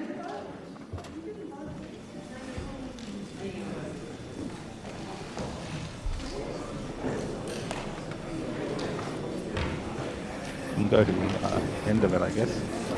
I don't know what this video I got up was. So look, there was a vote, I guess, to. It was the day before Senator Babet put up this urgency motion to discuss a lot of the involvement of the e-safety commissioner in the most recent one, Avi, is where they want to get Google to do age verification for people to access Google accounts So, search engine accounts, not just Google, it could be Bing, it could be anything like this. So the fear is, and what was articulated by Senator Babet yesterday and many other senators in the Senate supported him, from One Nation to the Liberals who actually supported him as well. You could maybe find a video of the Liberals talking about it, as well as the Greens who supported him yesterday as well on that urgency motion to bring this matter to light. So today was another step in that by taking it to a process where there's like a committee, and you can further get the eKaren there, the safety commissioner, to come in front of that committee. You can have big tech come there and answer these questions and look at this particular code where they want to make these changes. But as you saw there, or towards the end of that video, they voted against it. But narrowly, that's why they had to. Narrowly, well, Labor were against it from the beginning, and the Greens, who were supporting it yesterday when the urgency motion came up, when push came to shove today during the vote, they actually sided with Labor. So that's what actually pushed it through. But it is an interesting Green switching. It's an interesting point that the Liberals who created this monster have now started slowly, I guess, to wake up to what they've created. Look, it's definitely a space to watch, because I think it is a really important fight that's going on, similar to the fight that was had over the misinformation bill. Yep. I think last year or the year before. So this is not done and dusted yet, but for the moment, Labor has obviously won this battle, but the war is ongoing against this. And I think you will see the Liberals potentially continue to push back against it, because the more and more people learn about this, and again, thanks to people like Senator Babet from UAP, One Nation, thanks to these minor parties who have been pushing this now for years. You know this, Avi. It's taken this long to get the Liberals to come on side. I'm glad Babet is doing something beyond viral. He's actually done some funny videos lately, to be honest. The one funny one that I saw him do was opening. He's done it for each one, but the green one was funny. Green. But like that, he's like just doing content. Up to his social media game for sure. But look, he's having a satirical go at government, and that's always funny. And look, people do criticize. Actually, you know what? A lot of Labor people are criticizing Senator Babet for making these satirical TikToks, but they refuse to criticize their own people who have been doing this now for years and years. Yeah. They're all that's very hypocritical. But yeah, it does seem like he is focused very much on his social media clout instead of doing things like this, which is good. That's what he should be doing. Anyways, but that other video was funny. Let's move on to the last thing before we get on to with you and Chris. Australia took another step towards recognising Palestine, but is yet to commit to doing so. Let's head now to our political reporter, Isabel Rowe, who's in Canberra for us. Hi there, Isabel. So what does this mean for Australia's position? Well, this is no doubt some of that international momentum that government MPs have been talking about this morning and in recent days. As you say, the UK, France and now Canada have made this move. It undoubtedly puts pressure on Australia to declare its position. Now, Anthony Albanese spoke about this yesterday. He talked about, of course, supporting a two-state solution. He's talked about doing that, though, based on some preconditions. He doesn't want to put a timeline to it. He says when he does it, he wants it to have some sort of outcome, some positive outcome for the Palestinian people. Now, we also signed on to a statement yesterday with 14 other nations that talked about the intention of those joint foreign affairs ministers to recognise a Palestinian state at some point in the future. The Treasurer, Jim Chalmers, said this morning it really is just a matter of time. It's a matter of when, not if, Australia recognises a Palestinian state. Well, I don't want to put a time frame on it. It's been a long-standing bipartisan policy that we see a two-state solution in that part of the Middle East. From my point of view, that progress that is being made, that momentum that we're seeing in the international community is welcome, but it's also conditional. We've also heard from the Prime Minister's office this morning that Anthony Albanese has spoken to the UK Prime Minister Sir Keir Starmer. They have had a phone call, and Anthony Albanese's office says that Sir Keir Starmer later... Anyways, what do you make of it? Well, look, I mean, Trump put out a strongly worded post. Well, I've got he did about against Canada. Yeah, so that's this And one. I think this is the general sentiment here is that a lot of this is to undermine the efforts that the US is trying to make. in terms of Exactly. You know what's disarming interesting? Hamas. Well, not even And, that. I think it's even it's even more basic than that. Like it's just to undermine Trump in general. Like Undermining Trump, yeah. I mean, these guys are saying that there's been progress on the two-state solution. This is the furthest progress we've had from a two-state solution because the whole process disintegrated into. Although you know what's actually interesting complete is chaos. on the same day, this is the first time. So you had Qatar, Saudi, and Egypt calling on Hamas to disarm and return the hostages, and they condemned October 7 for the first time since October 7 on the same day that Western countries, well, in the last few days, it's been Britain, France, Canada, and it's going to be Australia. It is just a matter about when. Are basically running into say that at the next meeting they're going to recognise a Palestinian state. They're going to vote for a Palestinian state. But I feel like it's just this. Well, I mean, that's an interesting point, right? The regional partners of the US in that area. So Trump does have relationships with Qatar and Saudi Arabia and so on. And he's managed to get them on board with his vision for the area. And they agree with that to an extent, where they've come out and condemned and told them to disarm effectively and, return the hostages. So these countries in the area, the very region that's affected by this, is doing what they think is in the best interest of that particular region.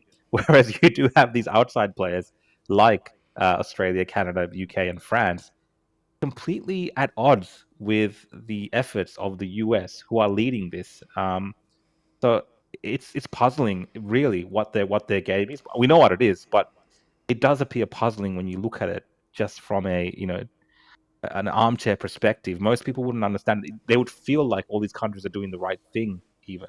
But when you pay closer attention to it, it is undermining the efforts of the Trump administration to find maybe a lasting peace, not a peace where.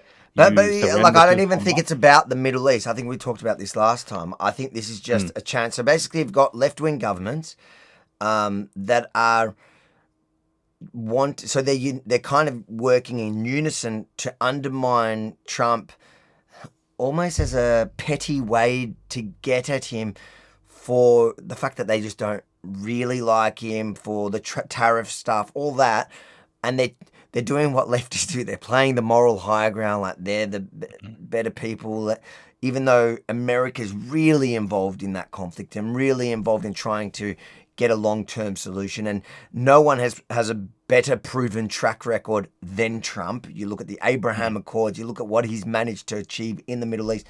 No one comes close, not even in American history. But they're trying to undermine him, and they've joined together. Imagine if now we had, instead of Carney winning, there was Pierre Poilievre, or in Australia we had Dutton. In France, they almost had at that point Marine Le Pen. Like, imagine you had this coalition of right-wing governments around the world, in the West. You wouldn't have this nonsense. At least on this issue, they would be fighting about tariffs, I'd say. But on this, there would be at least a concerted effort in achieving the same outcome. I think everyone wants the war to end. I'm not questioning that, but I think that the motivation of these world leaders that have been popping up recently, so Starmer, Albo, and like I said, they've been talking. Obviously, they're talking Carney. They're all Labor. They're all from the Labor thing, and for them, Trump is the enemy. They hate Trump. Just listen to them before they thought. Whether they were in government, well, Carney wasn't. Remember Carney? I've bumped into him a few times. My good friend Carney. But Albo, what he has said in the past about Trump, Keir Starmer, they all hate Trump. They hate the fact that they have to work with him. This is a way to undermine him. It's kind of petty, and it's a very silly thing, I think, to use in this broad game of theirs. But reading. What is What's that? that saying? They have that saying, you know, weak men create hard times, and Yeah. it seems like they're willing to sacrifice peace and prosperity for that region, a Hamas-free future for that region, just in spite of Trump, you know, to get back at Trump. It's 100%. ridiculous that it's come to that. So what did Trump write on Truth? He wrote, wow, Canada has just announced that it is backing statehood for Palestine. That will make it very hard for us to make a trade deal with them. Oh, Canada, because that's their anthem. It's funny because I don't think he took a pot shot at Britain. That's how, I don't know, insignificant he must think Keir Starmer's. Who knows? It's like probably also just deals in the back, like different. He's about to get a trade deal across the line. To be honest, Australia, Britain, France, like recognizing Palestine, like, is it going to change anything on the actual ground? I don't know. Avi called. Yeah. Hold on. What did I get here? Let's read these super chats and then we'll move on. I want before that, Avi, I just wanted to say that someone made a point just in the comments that might be true. So for the Americans, this is actually an issue where they're intricately involved in on the ground. Whereas for these other world leaders like in Australia, France, Canada, whatever, this can serve as a domestic distraction for them from their domestic issues. That is very true. And for them to grandstand on these things means that people in those countries aren't necessarily focused on domestic issues, which they have control over. You know, unlike the issues happening in Palestine, they don't really have any control over what's going on there.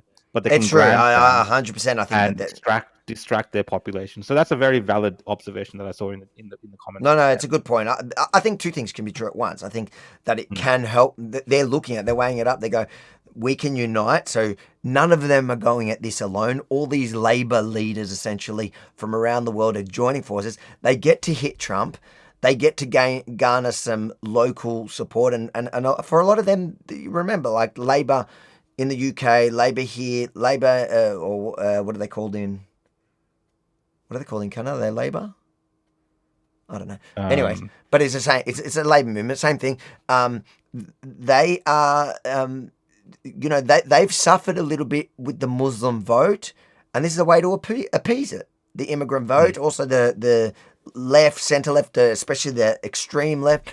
This is a way, and you got Starmer. He needs distractions from the whole boats and the inquiry into the gangs. Like, there's a lot happening in the UK at the moment. Carney's probably having problems with it's interesting. He's having problems with tariffs with the US. The liberals in Canada. So yeah, that's why. Liberals, that's right. That's why we trip up in Australia, because it's just so confusing. Yeah, you have the Liberals and the Conservatives. In the UK, it's the Tories and Labor, but also now you have Nigel Farage's Reform. All right, let's read these super chats and bring Chris in to unpack your debate with him. King of Corn, thanks, mate. Big Brother Labor wants to know what porn you watch. Well, I don't think they've... For now, we haven't seen them concretely address age verification for accessing porn websites. They did that in the UK. Did you see that? Yeah, so whether that comes as a byproduct in December of them adding age verification. What are you going to do? Are you going to use your wife's license? I was going to hit up Benji's ID when he's not looking. But we are all using Benji's ID to get into porn sites. That is disgusting. For the record, we don't watch porn. Betsy, thanks for the super chat. The traditional Arab states condemn Hamas. The new Islamic Western states support it.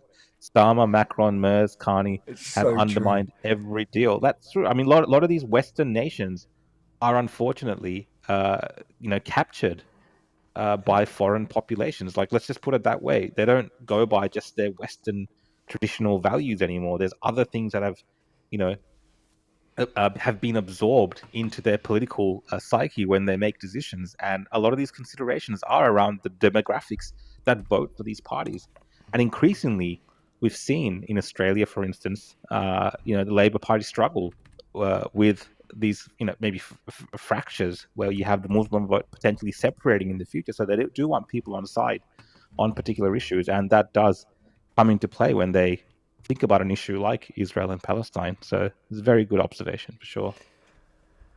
Oh, damn, did I do that again?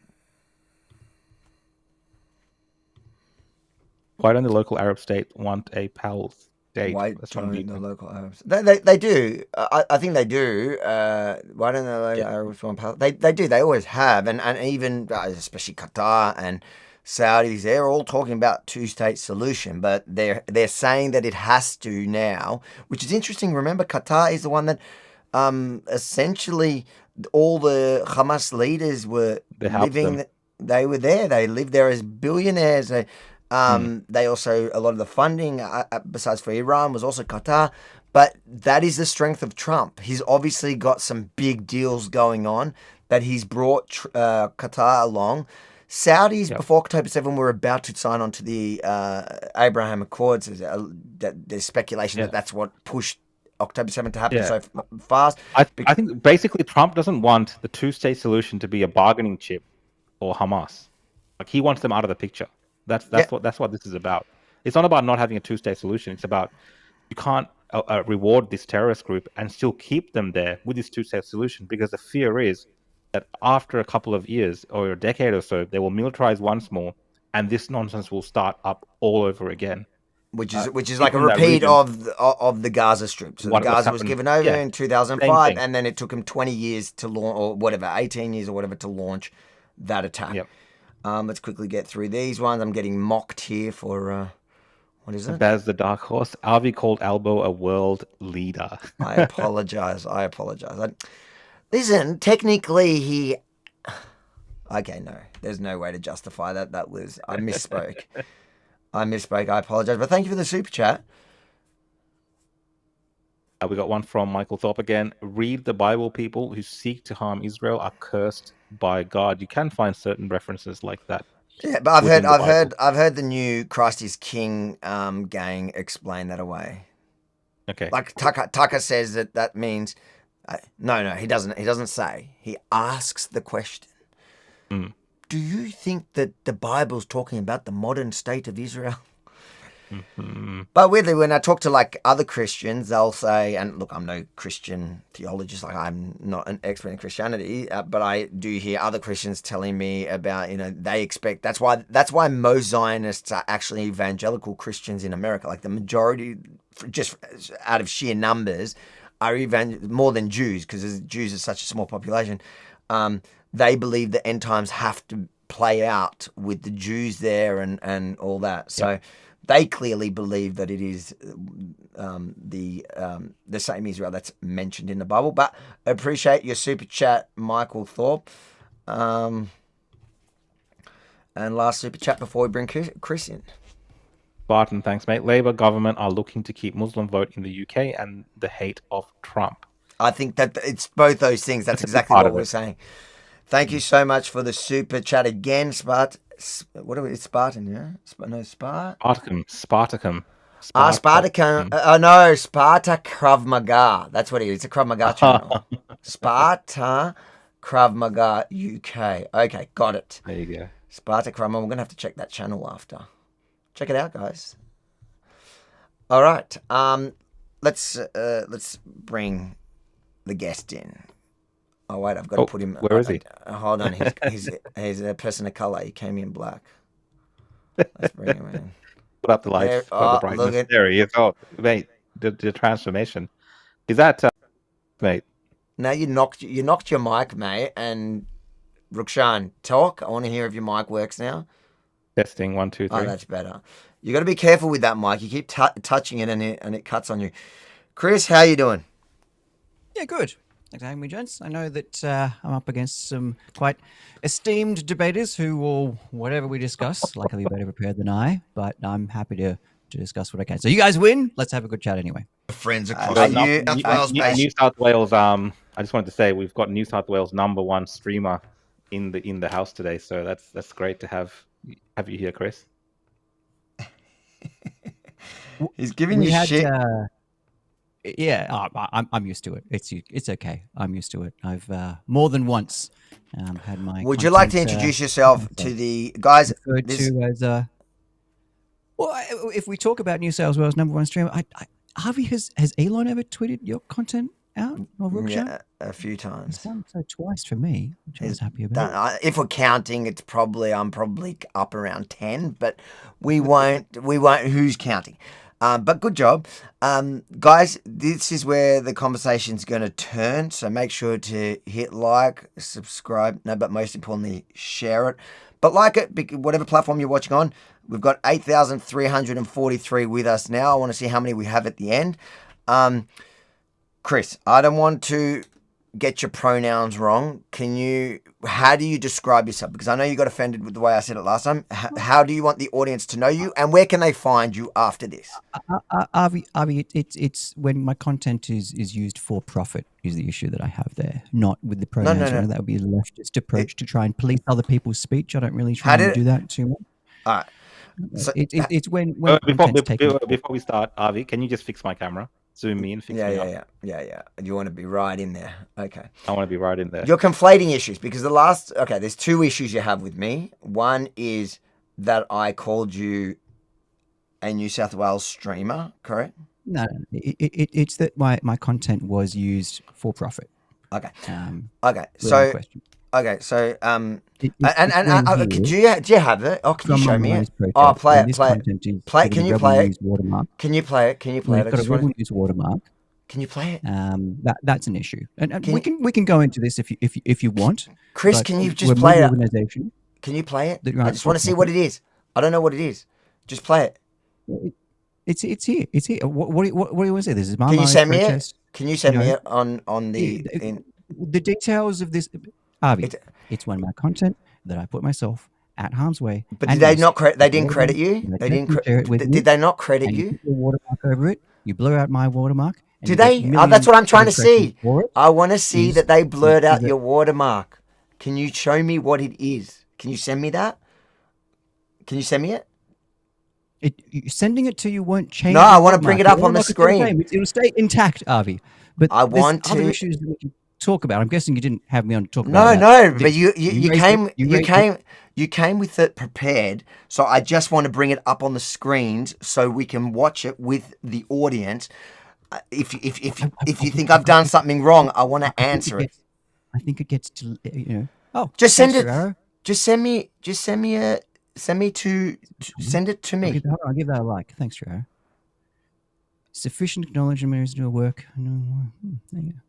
Okay, I get it. You've got a bunch of people supporting you. Listen, if you're going to play this game, I'll smash you right out on everything you said here because that's not what you brought up in here. Raise this topic, Avi.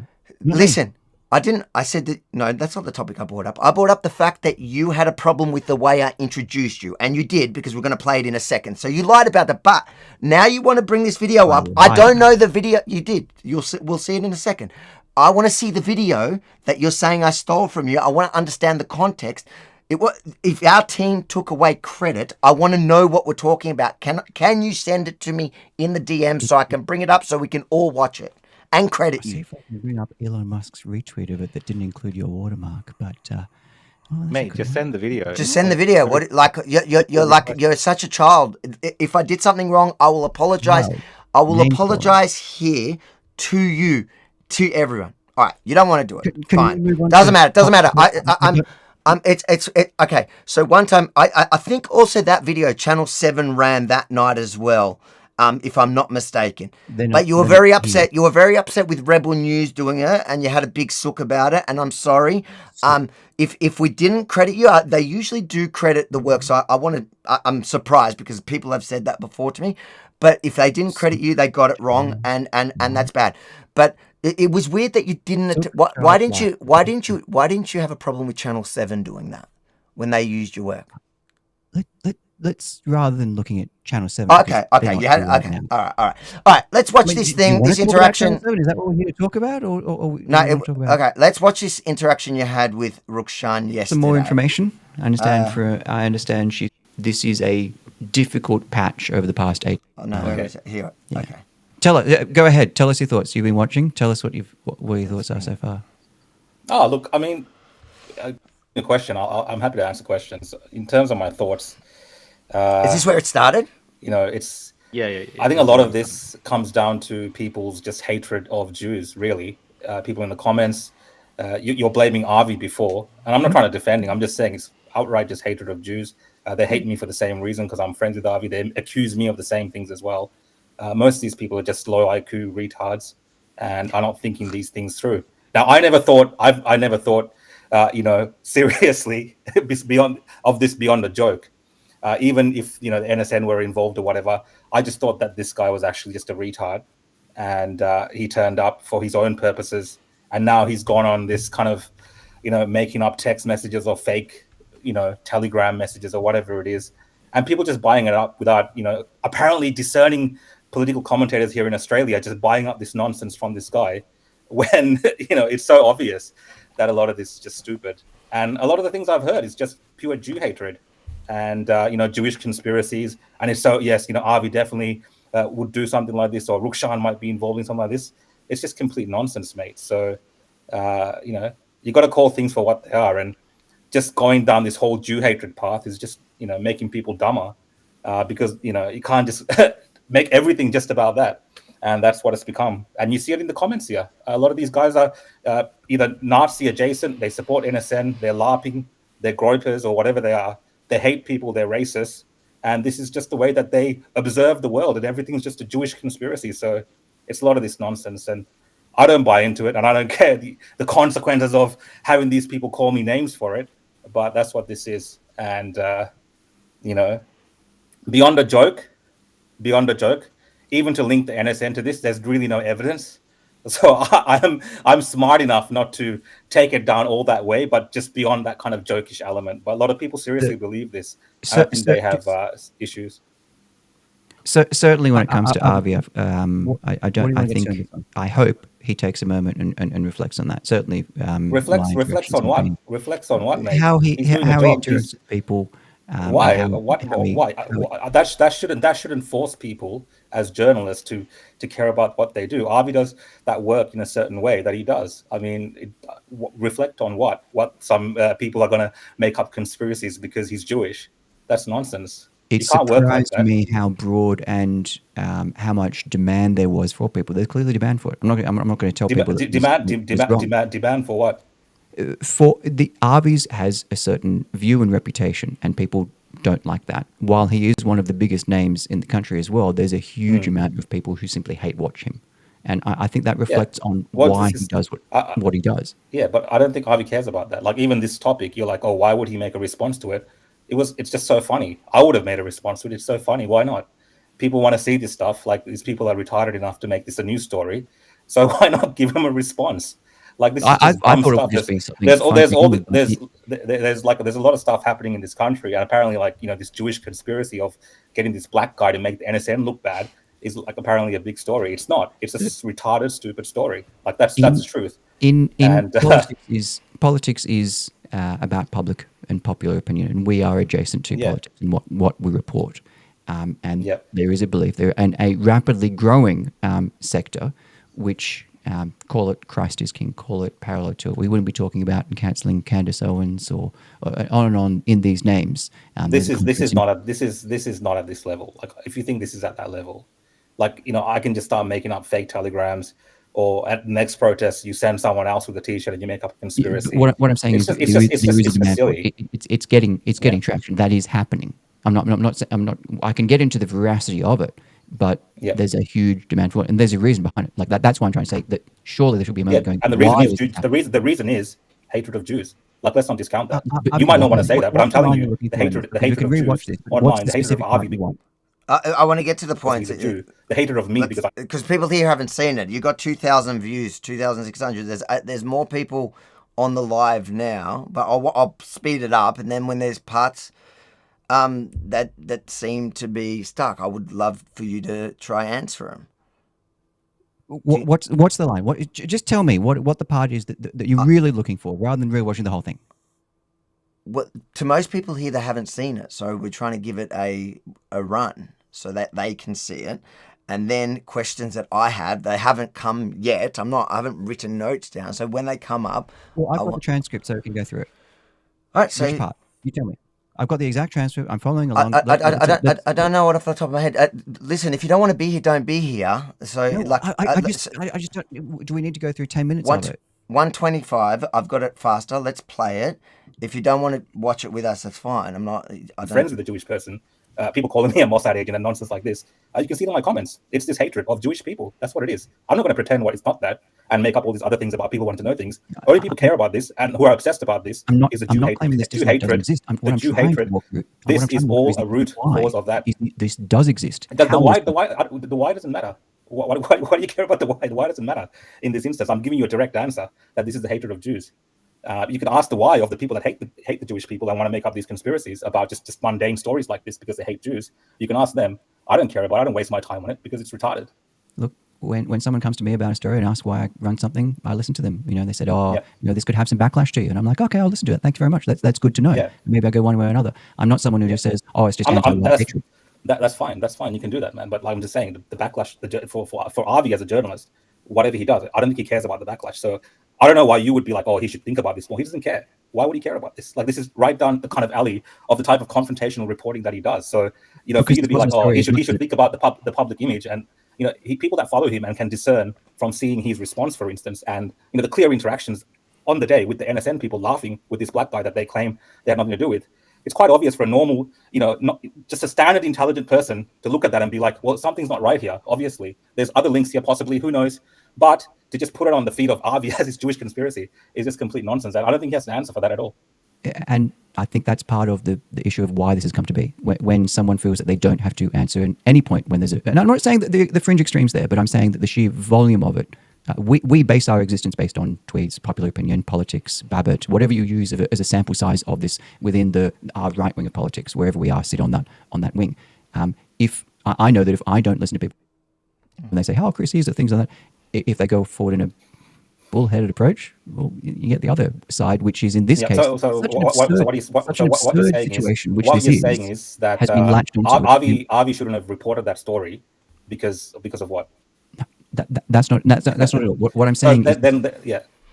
So when you say the bullhorn approach, where you're not listening to your audience or to an audience, because I have a very broad, big audience.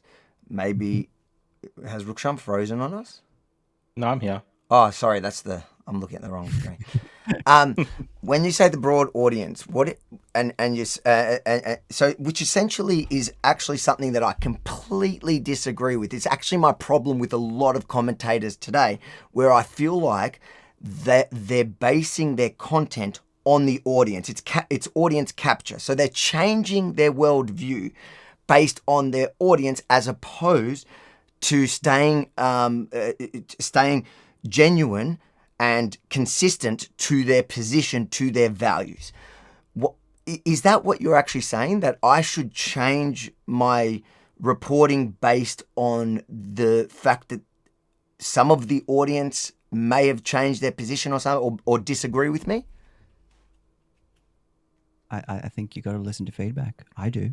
When someone says that this isn't reporting anymore, that the approach to how you portray events that are happening isn't right, isn't accurate, isn't true, isn't honest, I think you listen to it and you got to assess that. And I hope, and this is a part of a larger issue more than just yourself, this is something that mainstream media resisted for a long time. Once you get to the top of that hill and you've built something, can you continue to represent what's happening out there?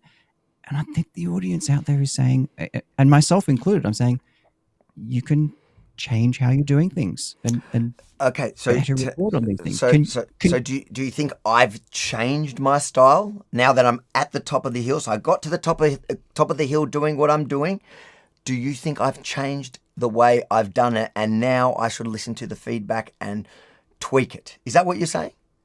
I think at any point, if you stop listening to people that watch you, who fund you, who care about you, who people that you're portraying it to, if you stop listening to them, that's a lack of humility. And I think which people do you think I should listen to? The haters? Like, should I be listening to the haters or my actual supporters? I think you can listen to me. I'm going to speak for myself, and I'm going to No, but here you're speaking. Here you're not. But here you're not saying that. Right here in front of you. Not speaking for anyone else. I'll speak for my words. And I'm talking about the argument you were making. I'm not talking about. I'm talking about what you were making within the argument. Okay. I'm telling you that the reporting I saw at the weekend of this most recent protest wasn't so much reporting and I think it went poorly. And Okay, so and which part of shocked it? A lot of people. So there's 15. It's an 18-minute video.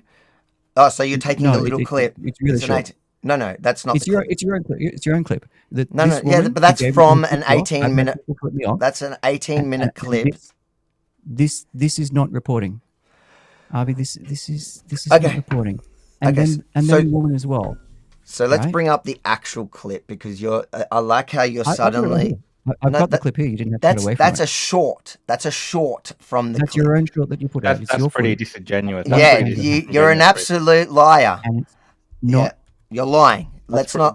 We're not going to accept your lies here. Just to freeze frame those clips out of context. And Out say of that it. this Let's is look it. how long the video is. Let's look how long the video is. I think a picture, as a photographer, a picture can tell 1,000 words, and I don't think It's funny that it's a it's lie. funny that the picture suits the narrative that you want to push. So the video here, There's any narrative that can justify pushing this woman to the ground. there absolutely is. But so an 18 minute, almost 19-minute video, a 19-minute video. Here is the video, 19 minutes. You're talking Okay, about the most of clip. this is- Hold on. You're talking about 1 minute, 15 minutes into the clip. That's what you're complaining about. That's where you're saying my journalism on Sunday wasn't journalism. That's your problem. That clip in the last 2 minutes. You're disingenuous. You don't like me. I don't care that you don't like me. I've never really liked you. But I don't. But me taking your advice that somehow, because at the end of my report, a Nazi who was calling me a Jew rat scum, a Zionist baby killer, when he lunged at me, my security stepped in and took him down gently to the ground. Let's watch it. Gently to the absolutely gently. Let's watch. Come. She's sticking her finger up at me. How you doing, guys? So you cut away from your own footage to your own footage. Harvey, surely you can take a moment. No. Let's watch the context. This isn't recording. You stuck your finger at me and you told me I killed kids. Why are you so angry? What's a Zionist? What's a Zionist? I'm being harassed here. Why don't you go fuck yourself, mate? 'Cause I don't want to. You're the one that. You're Fuck away! annoying me. Fuck off! There you go. Hey! Down, please. Down, please. Okay. And the police have to protect them from you. Okay, no, they have to You can protect just anyone say- from anyone. So 15 minutes in after, hold on, 15 minutes in, so you say all of this is not journalism. You're saying 15 minutes of journalism is not reporting because someone lunged at me. Things got out of control. And this is a small example of what I'm saying. I think, Chris, I just want to make it clear, like I did last night. Things got out of control, but the security guard stepped in and put it back in control because an individual came to lunge towards a reporter, a journalist on the field, and the security is there for a reason. That's his certified role and his job to do. And you're talking about humility. You're talking about humility, and there's certain you're offended or something by this particular action because it speaks to reporting and the way the story is characterized.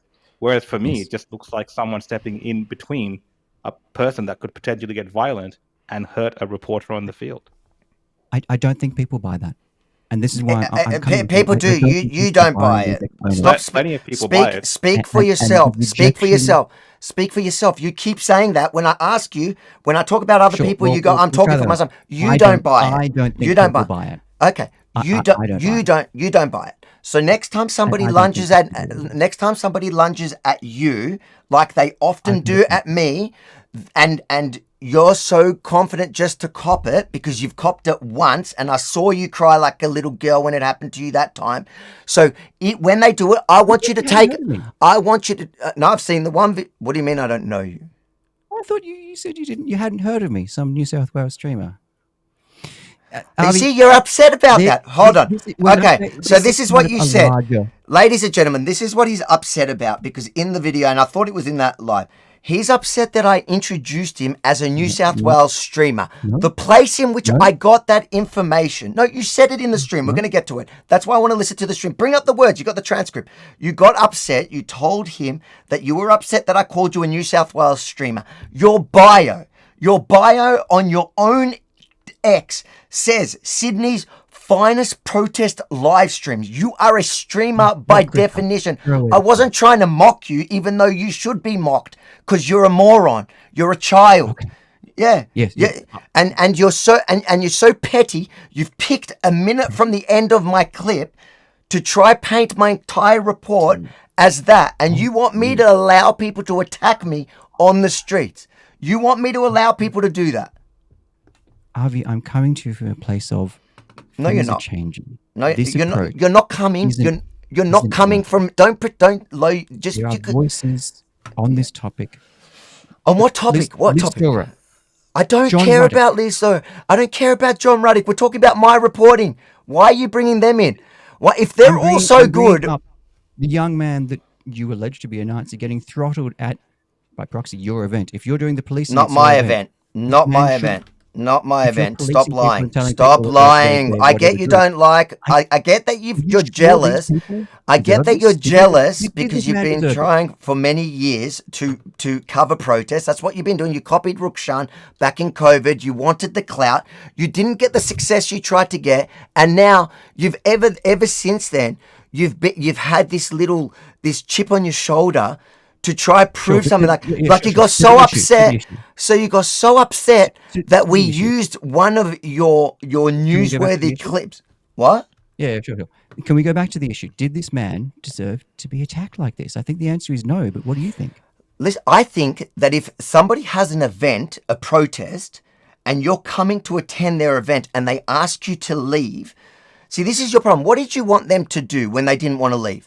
You didn't want them to. throttle a young man No. around the What neck. did you want them to do? What did you want them to do? Because you throttle can. a young man around the neck. I didn't ask you what you didn't want. What did you want them to do?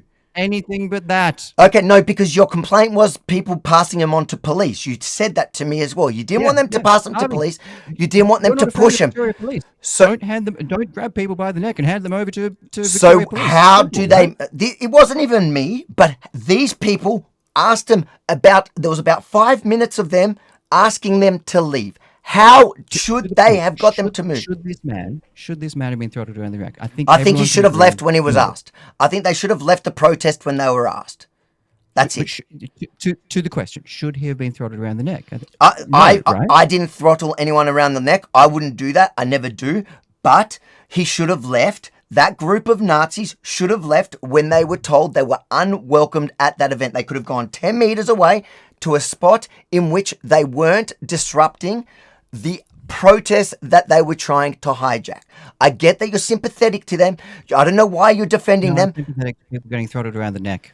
I'm sympathetic to women. So you're sympathetic to people getting throttled around the neck, but you have a problem with my security guard jumping in as a guy that's 3 times my size lunging at me. I didn't see that. I don't think people saw that either. It's in the clip. I don't think people. It's even in your stupid 1 minute clip that you've taken out of context. Anyways, where was the your clip? It's literally your clip. I'm playing back your clip from your clip. It's called a reel from a long clip. You're so disingenuous and dishonest. You're so dishonest that you can't recognize. Is it part of a longer report? Yes or no? Chris, is it part of a longer report? Yes or no? New South Wales' largest live streamer, most successful live streamer. Not Is it 2019 anymore? This doesn't work. Listen, What are you going on about? Like it doesn't make sense what you're talking about. It doesn't work. It doesn't make sense that even for you as a streamer or a reporter on the day, why are you getting caught up in how people, are protest attendees, like what they should? We can't. We're not in control Because of what I'm people do. throttling in that people sense. around the neck, something's gone wrong. If I'm grabbing someone by the neck, What are you talking about? Something's gone wrong. All sorts of violence happens at protests in Melbourne. And Rukshan, if you grab people by the neck, I'm texting you, I'm messaging you, I'm calling you out saying you've done something wrong. You shouldn't be doing that.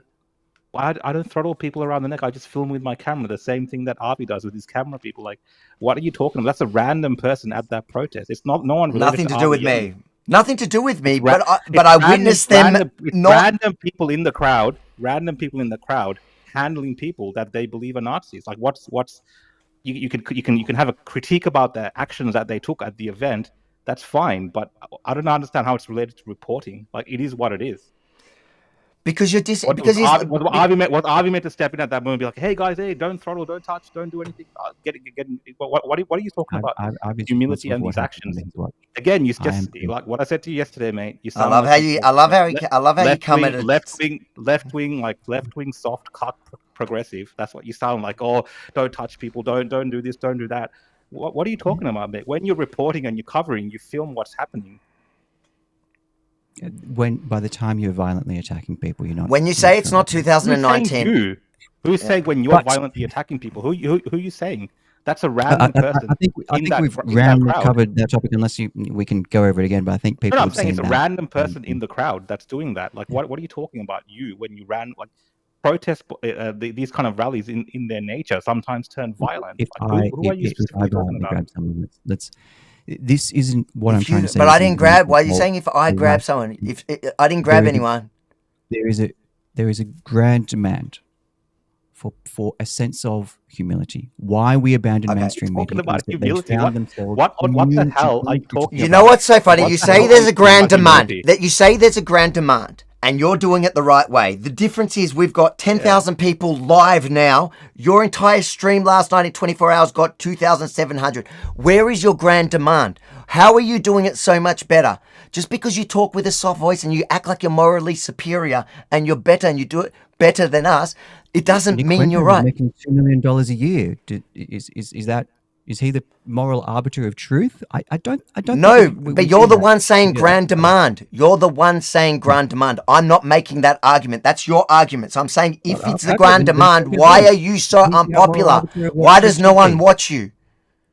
What I'm making the point is that the lack of humility is part of the larger move. You definitely have so much humility. I can hear it in your voice. You've cut a 1 minute clip from my 18 minutes because you've got so much humility. You're such a humble person. I just don't understand, Chris, all this humility stuff. You know what humility would be? When I was doing live streams in Melbourne, so many people cut my clips, so many news stations took my clips. I did not ask for a cent. I did not give a shit. And Rebel. Rebel everyone took my clips. I did not care. I did not do about it. And I haven't sooked about it to anyone over time and time again. And I've never mentioned it in a way where it's like a passive aggressive way about, oh my God. That's humility. What you're talking about, watching a protest and two other people getting involved in an argument and maybe someone putting hands on each other. And then you, for some reason, because you report it and make that a story, apparently that's not humility. That's nonsense, mate. All of reporting, especially covering protests. Like, be normal people, men, and discuss this, or we just don't. going to continue actually? Just because you talk in a soft voice, exactly. Just because you talk in a soft, feminine voice, that's your doesn't mean that this is how we talk as people. So this is how we talk. Yeah, we talk like normal people. I don't calling them kids, calling like them liars, calling them is that it? Calling me a child? You can. Do you want me to start naming all the things you've called me? Like, just no, this is your stupid little game. I just want to say, I have the transcript, which I searched for this, and I don't have it.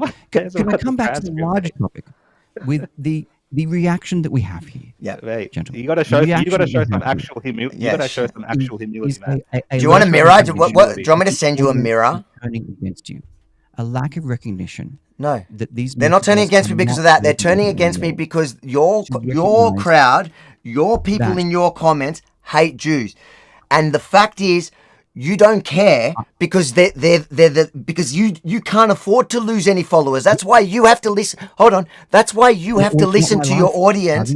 That's why your audience captured. But it's not for me.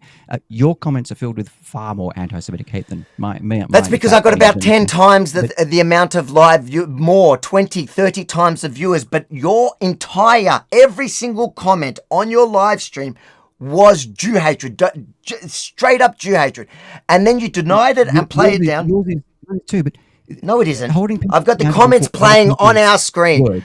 The comments are playing here. The comments are playing. Stop lying. Stop lying. Stop lying. There are yes, a lot of people are anti-Semitic towards me, and the reason they do that is not. It's not because of the reporting. It's because they hate Jews. And 5 minutes, what was that clip? Yes. Many people hate Jews, and people hate you because you are Jewish.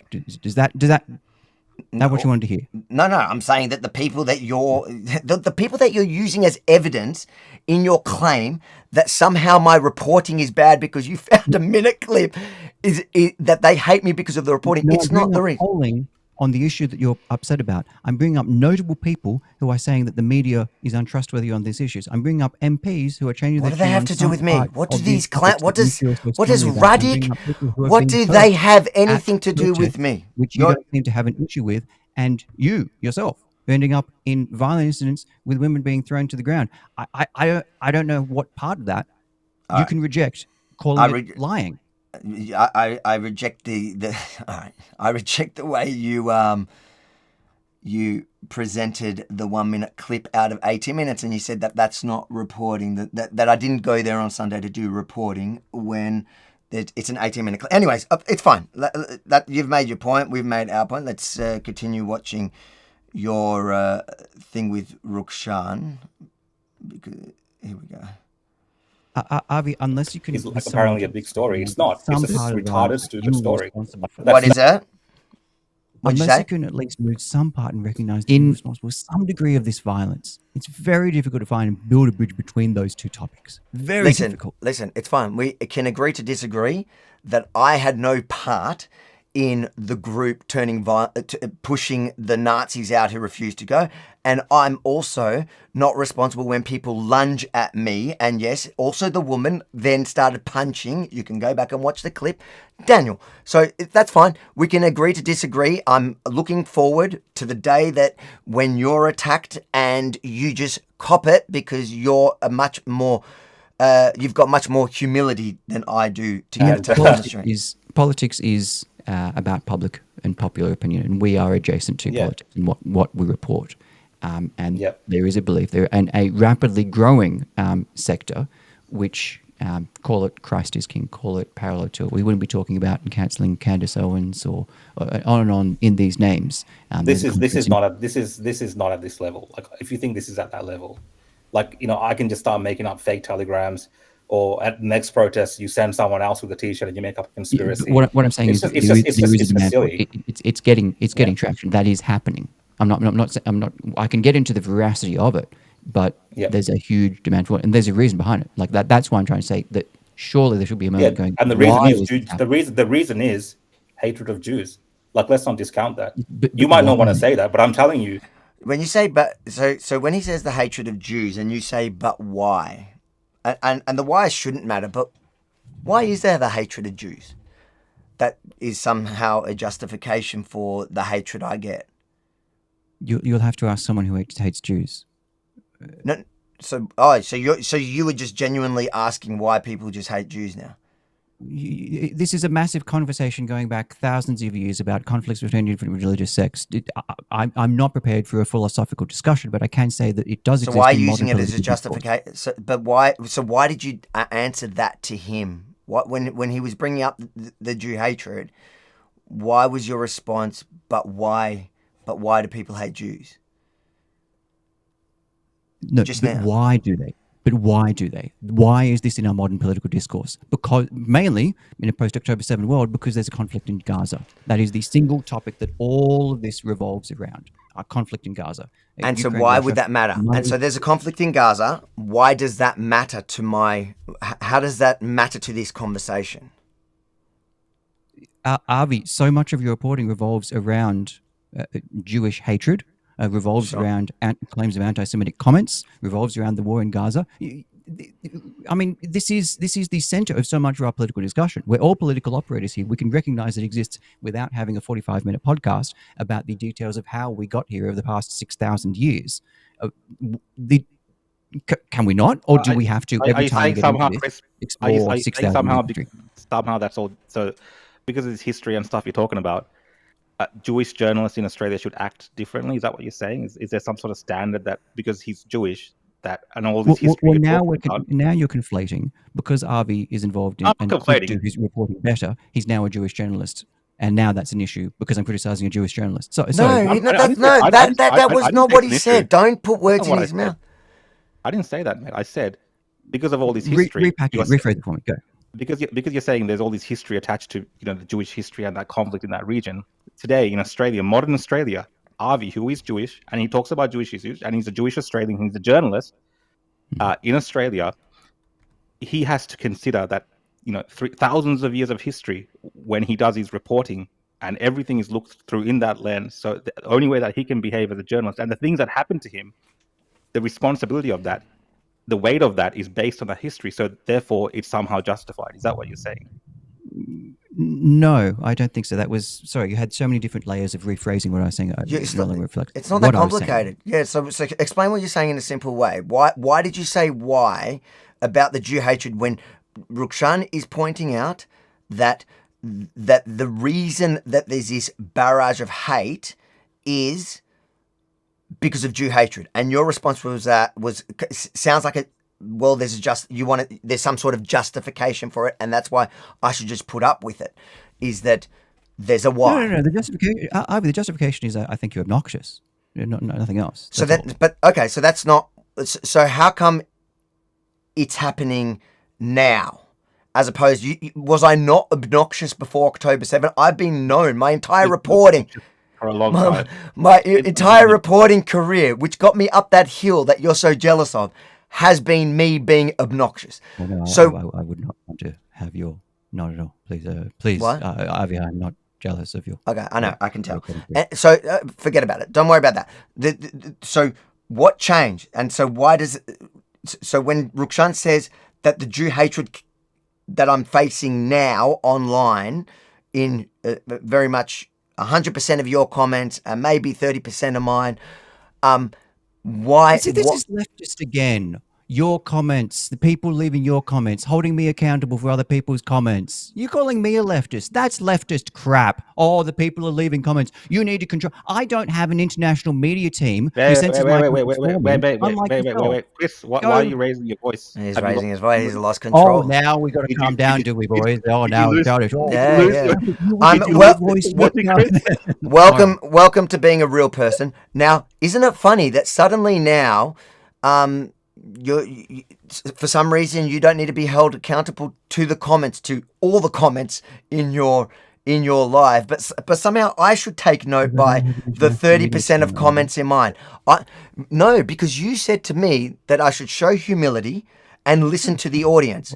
Why don't you show humility and listen to your audience? And your audience are entirely full of Jew hatred. Make you feel good? No. What are you trying to stitch up? That I need to do what my comments say? That I'm reflecting? That's what you said to me. That is what you said to me. That is what you said to me. That is what you said. I'm looking at the comment. I'm trying to find what you say and what you're paraphrasing, what I'm supposed to say. The words are here. I can't see what you're paraphrasing 3 levels deep of what I'm saying. I don't see what you're talking about. Okay, let's listen to it. If you'd like to, specify the exact time. We don't need to see us hatred of me because I'm friends with the Jewish person. Everyone can hear it. People calling me a Mossad agent and nonsense like this. You can see it in my comments. It's this hatred of Jewish people. That's what it is. I'm not going to pretend it's not that and make up all these other things about people wanting to know things. Only people care about this and who are obsessed about this is the Jew hatred. The Jew hatred. This is all a root cause of that. This does exist. The why doesn't matter. Why do you care about the why? Why does it matter in this instance? I'm giving you a direct answer that this is the hatred of Jews. You can ask the why of the people that hate the Jewish people and want to make up these conspiracies about just mundane stories like this because they hate Jews. You can ask them. I don't care about it. I don't waste my time on it because it's retarded.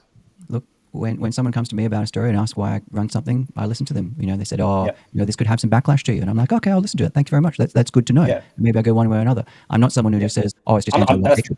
That's fine. That's fine. You can do that, man. But I'm just saying the backlash for Avi as a journalist, whatever he does, I don't think he cares about the backlash. So I don't know why you would be like, he should think about this more. He doesn't care. Why would he care about this? Like, this is right down the kind of alley of the type of confrontational reporting that he does. So, for you to be like, he should think about the public image. And, people that follow him and can discern from seeing his response, for instance, and, the clear interactions on the day with the NSN people laughing with this black guy that they claim they had nothing to do with. It's quite obvious for a normal, not just a standard intelligent person to look at that and be like, well, something's not right here. Obviously, there's other links here, possibly, who knows? But to just put it on the feed of Avi as his Jewish conspiracy is just complete nonsense. I don't think he has an answer for that at all. And I think that's part of the issue of why this has come to be. When someone feels that they don't have to answer at any point when there's and I'm not saying that the fringe extreme's there, but I'm saying that the sheer volume of it. We base our existence based on tweets, popular opinion, politics, Babet, whatever you use as a sample size of this within our right wing of politics, wherever we are, sit on that wing. If I know that if I don't listen to people when they say, "Oh, Chris, these are things like that," if they go forward in a bullheaded approach, well, you get the other side, which. So there you go. When the amount of people are telling you something, and why are you ignoring? Why are you not listening to your audience? They're all full of Jew hatred in that entire live. Yeah, why are you being bullhornish? But that's exactly what you just said. So why are you not listening to your audience? You just said everyone heard it. We don't need to read your I'm reading the transcript. The transcript is literally right here. I am not referring to Jewish hatred or why you're not listening. No. You're not. I know you're not talking about. I know you're not talking about Jew hatred in that comment, because that doesn't. Obviously, you're not talking about Jew hatred in that comment because that wouldn't suit your argument. Now you want to change it. You want to shift the goalpost. But you said that I should be listening to all these people in my comment who don't like my reporting. Well, why are you not? Why are you not listening to all the people in your comments who don't like the fact that you're not blatantly anti-Semite? And I'm not saying the fringe extremes there. I don't know, bro. I'm so glad that I can bring up this transcript to say that's not how it is. You're just what I'm saying.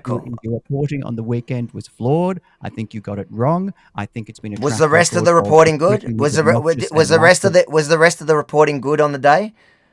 The other 17 minutes. About when violence. The other 17 minutes. The other 17 minutes. The other 17 minutes. Was it good with all the people at the rally that I spoke? Or you didn't watch it? I mean, you didn't watch it. 23 hours of Kenosha was mostly peaceful. Okay.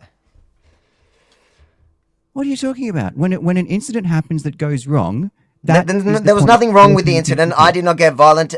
Some people in the crowd pushed some Nazis out, and I don't think they should have grabbed him by the neck, but people did. I reported on the actual day, showed the entire context of it. A man at the end lunged at me after his wife picked a fight, and then they gently were put down to the ground. But whatever. His wife picked a fight.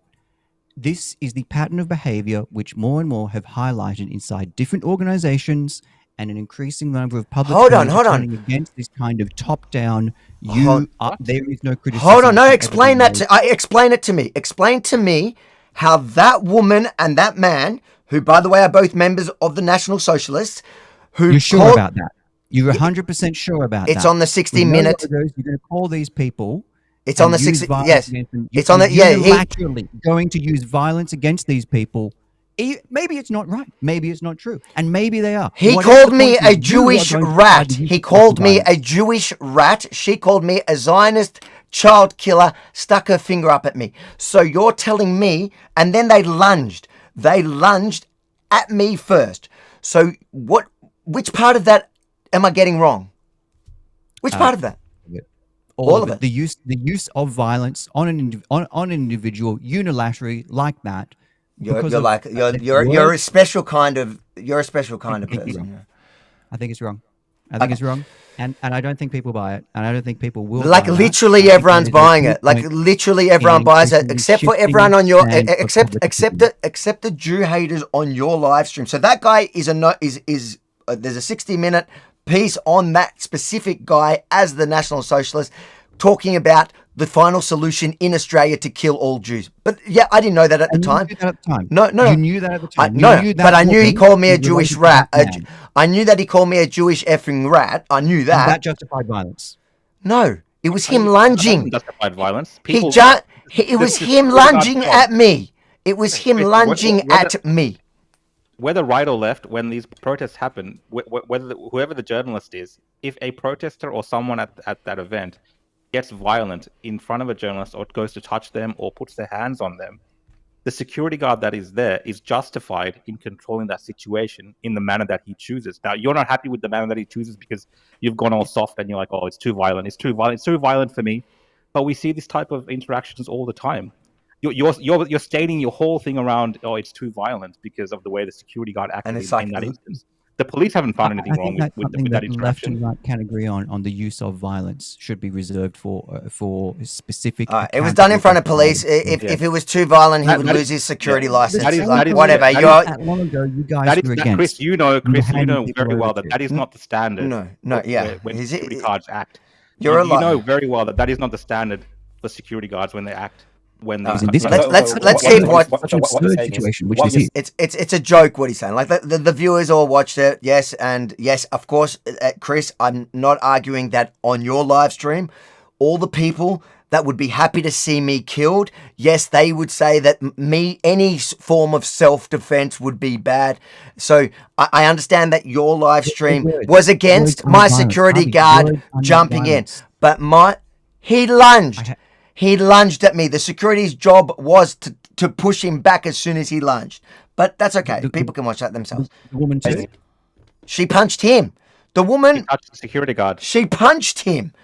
What are you talking about, you absolute clown? Let's watch it again so people can see that.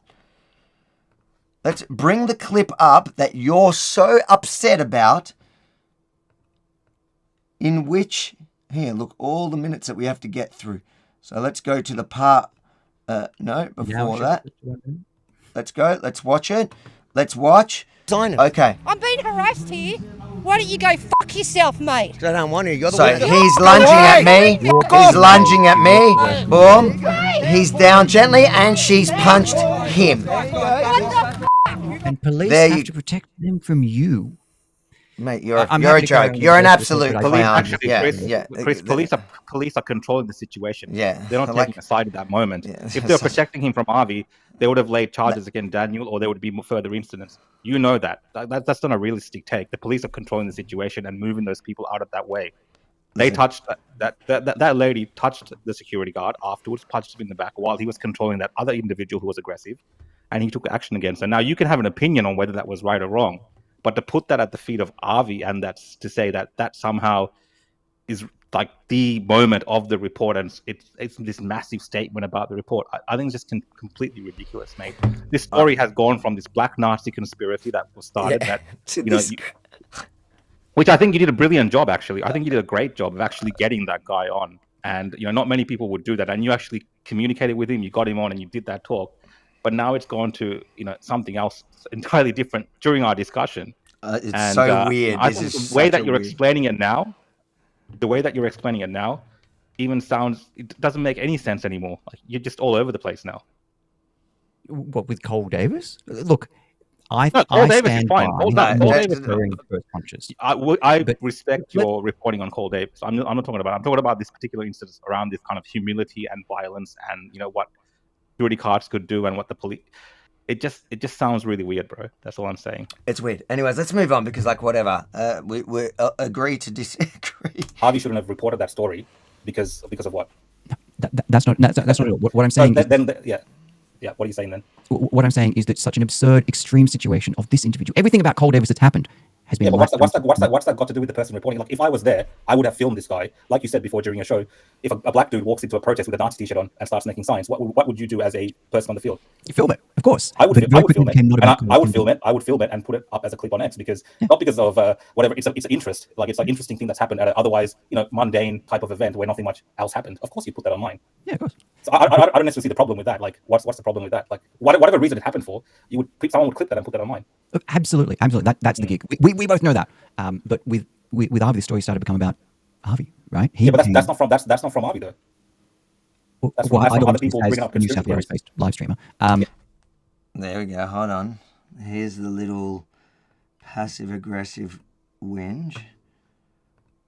I think he said it once before, but whatever. We might rewind just to hear that. Right. But that's not from Avi though. That's from other people bringing up New South Wales-based live streamer. So why do you care about that? Why do you get so offended about that? Who cares? Well, it's a reflection of Avi's character that I think we are. Okay, so can you explain that to the audience? How it's a reflection of my character that I called you a Sydney-based live streamer in my report, trying to describe you to people who don't know you because not many people know you. When your own profile literally What was it you describes said you earlier? as I've Sydney's been doing this for finest years, you've never heard of protest me. live stream. Then you watermark my content, and I could only wish for it. Harvey, where do you want to take this? Where do you want to take this? No, just that one question. profit from other Just that people's one work, question. but Why are you shouldn't pivoting? Why are you praising your deflecting? work Why are you with. deflecting? Why are you deflecting? You had a sook about me calling It's you. not a trick. It's not. It's What, not stop a trick. deflecting. Just answer. What? It's called Why money. are you I'm triggered? not sure if you've heard of it. Why but are you You triggered? profit from other people's work. But that's not. That wasn't. But that wasn't your complaint. No. Your You're saying you're deflecting to something else, and you don't want to show me the video, which is fine. You But profit from other people's work. okay, great. I'm glad. By the way, how many times have you ran my videos on yours? Don't worry. No one sees your stream, so you probably didn't profit anything. Let me ask you. Let me ask you something. You can't use mine. What you just said. How does this work? What you just said. Have some humility. Learn from Rukshan. Everybody uses his live stream. Listen, you said. Or when you're not profiting from other people's work. Harvey, where do you want to go with this? I want to ask you why you're so butthurt that I called you Sydney's New South Wales live streamer when your own bio. Why is that so hard to understand? Don't okay, you're not going to answer. Okay, so you denied. The audience. He denied before that he said that as a complaint, and now when I bring up the complaint to him to his face. He's deflecting to another issue that he also, by the way, doesn't want to send me. Other people's content and run it. Okay. I mean, it's just pretty straightforward. If you can't agree with that one, I'll let the audience. I agree. I agree with you. It's funny that it's so telling that you won't. Suddenly, when the exact issue that you brought up to Rukshan in a passive aggressive way with your monotone and your calm voice. Until you lost it before, but good, you've brought it back. When you brought it up to Rukshan and he called you out on it, and then I show that I got your title. I got your title from your own freaking bio, you absolute clown. I got it from your bio, and you had a sook to Rukshan. Good, keep crying. Mate, you gotta go some.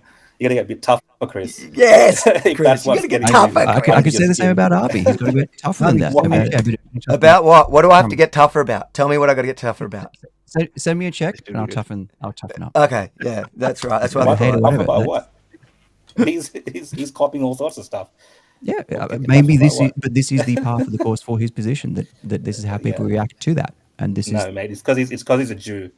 Like, don't kid yourself, mate. It's because he's Jewish, and that's what this is all about. And it's not about his reporting standards and the way he does things, all this craziness from the people that are digging into. The funny thing is, you've hated me for a long time, and I don't whatever. That's good. That's a personal, we've got a personality clash. From the first, I've only met you once. I met you the one time. In fact, you were streaming the first time I met you. So I'm sorry, New South Wales streamer. And I didn't particularly get on with you straight away. We've never really had a relationship. So the personality clash is fine, but it's funny to me that now suddenly when you've got all these other people who are driven by Jew hatred that happen to also be in your little circle of followers, suddenly you're justifying their Jew hatred. You're minimizing their Jew hatred because you're just happy that you're not alone in your little petty hate for me. Sit on that, Sydney streamer. Is because they want to prove some sort of Jewish conspiracy. That's all up there in the comments. There's no other reason to sugarcoat this with something about, people want to see Harvey's, journalistic integrity or something. It's not about that. It's because they think he's a Jew. He's involved in a Jewish conspiracy, that he paid someone with a friend called Cohen. And, we're all involved in some sort of Mossad plan to make the NSN look bad, who do a great job already of making themselves look like retards in Melbourne, that no sane right-wing movement these days would want to be associated with them, because wherever they go, everyone else gets labeled a Nazi as well. And that's on them. I hope he does, but if Harvey doesn't reflect on that, I don't call all criticism of me anti-white hatred. There you go. Good play, mate. Okay. How many people attack you for being white? Can you show me any comments? Give me one comment. How many people attack you? How many people on my streams are attacking you now? A lot of people are attacking you, but they're literally attacking your arguments, and they're calling you names like clown. But how many people are attacking you for your skin color, for your ethnicity? None. Okay, your entire stream was attacking me for being a Jew. Your entire stream. So why do you minimize it when the time comes, when you have a chance to go, that's just horrible or whatever? Like you're so, why don't you have some humility? Because you're Jewish. Yes. Your whole stream does. What about that? Because you're basically you're arguing that people hate me for me and not because I'm Jewish. You're saying when people hate you, Plenty of people do. I don't know what the percentage are, but of course, there's heaps of it.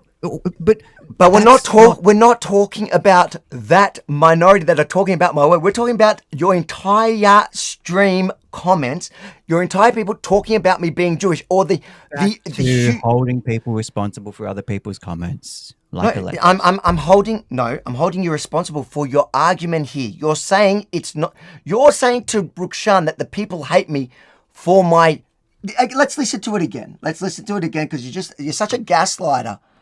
Think about people want to see Avi's journalistic integrity or something. It's not about that. It's because they think he's a Jew. He's involved in a Jewish conspiracy, that he paid someone with a friend called Cohen, and we're all involved in some sort of Mossad plan to make the NSN look bad, who do a great job already of making themselves look like retards in Melbourne, that no sane right-wing movement these days would want to be associated with them, because wherever they go, everyone else gets labeled a Nazi as well. And that's on them.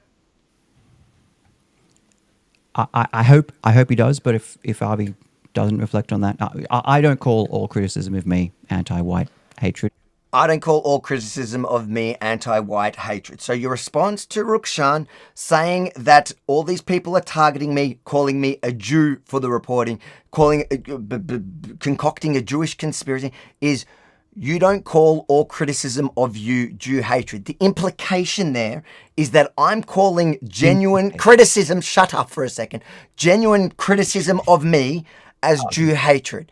As that I'm somehow playing this like the victim of anti-Semitism, when all they're doing is concocting anti-Semitic conspiracies and literally, like in your stream, just calling me a dirty Jew or a Jewish rat, like the guy you're defending out of that couple that lunged at me. So why did you do that? What was the reason? What was going on in your head? Hold them accountable for that. Hold them accountable for that speech. No, I'm asking you why you made that comment I'm asking you why you used that as an. I'm asking you to speak for yourself. I don't know which part of that's unclear. Speak for yourself. Why did you use that as an argument when Rukshan laid out the facts of what was going on? My words mean exactly what I said. I don't call any criticism. Up. But maybe I should. Maybe I should. Right. I know the sentiment that you're trying. And you made a joke of it. Maybe I should. Maybe I should act like it's anti-white discrimination, because the Jew hatred Avi's getting is just all in his head and also in all my comments. No, of course it's not in your head. Of course it exists. Lots of people. 1 second, I need to get some water. You have made me thirsty. Spades of it. I think you just crashed out. Thanks for coming on the stream, Chris. I think he just crashed out. No, he's there. Oh, you've made me thirsty. All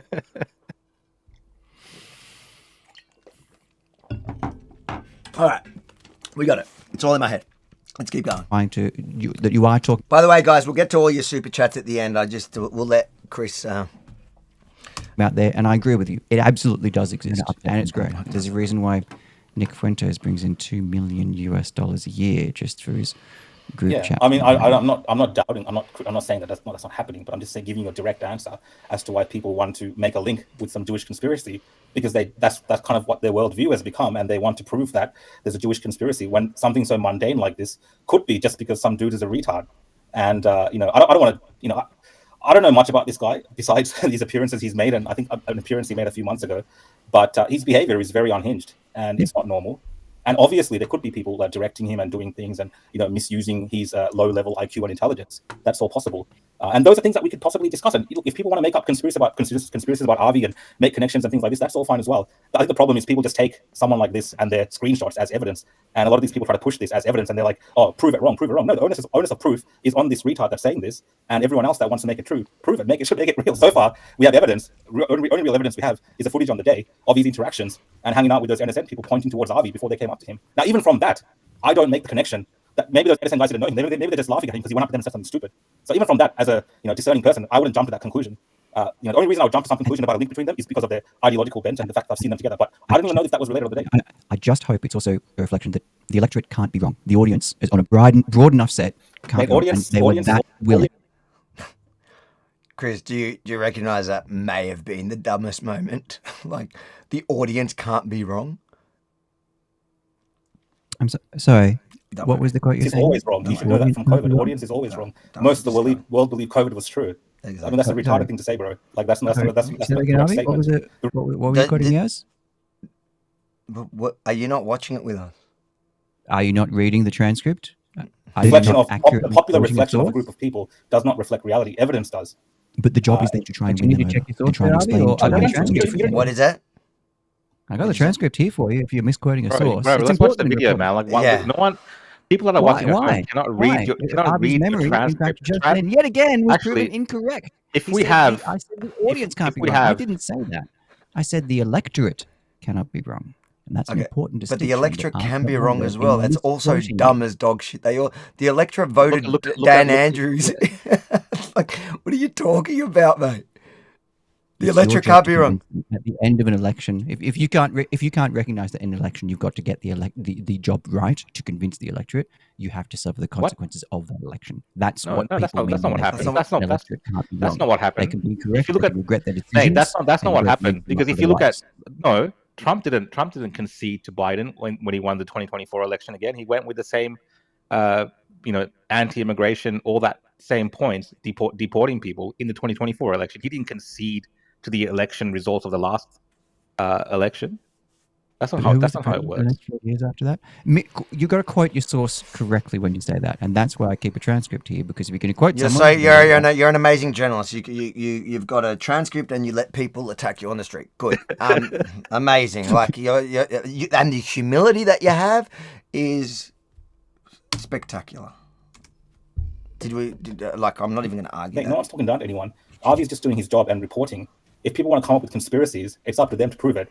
In the where there's a lack of evidence, Avi doesn't need to prove to them anything like that. He just gave a response because he thought it was funny. He did an excellent job of proving otherwise. What I'm trying to suggest that his approach. I mean, look, I have no idea what you're talking about. His approach, I have no idea. I don't think it matters. I think he should just keep doing what he's doing in the way he's reporting stuff. Obviously, Black we power. can critique people. We can critique, for instance, Nick Fuentes and his approach. But you're saying he's got 2 million views, whatever. Maybe we don't know, but I don't think that really matters in this particular instance of what we're discussing is around the conspiracy and the fact that a lot of this is because of Jew hatred. And it's evident in the comments. Just read the comments right now. It's evidence that these people are unhinged. And a lot of them are just losers. And that's just the truth. Yeah. Taking that 1% fringe out of the way, Liz Storer. Mate, that 1% fringe is the people watching this right now mostly, and the comments and the people spreading this conspiracy. But Liz Storer, the former boss of Advance. Liz Storer, the Sky News host. Like this okay, now I just want to make it clear. You're going to a different topic. That's what he does. We're talking about Jew hate, right? Yeah. We're talking about anti-Semitism. We're talking about the former boss of but Advance. I don't think that has. So you pivot over to Liz Storer to make the argument that criticism of Israel is not anti-Semitism, which I agree with. But are you arguing, because you conceded to me earlier today, that because all Brookshine's saying there is that the vast majority of people, especially on your stream and online, that explosion of hatred of Avi that we're seeing, is actually driven by anti-Semitism and nothing else. Are you denying that, or do you concede that still?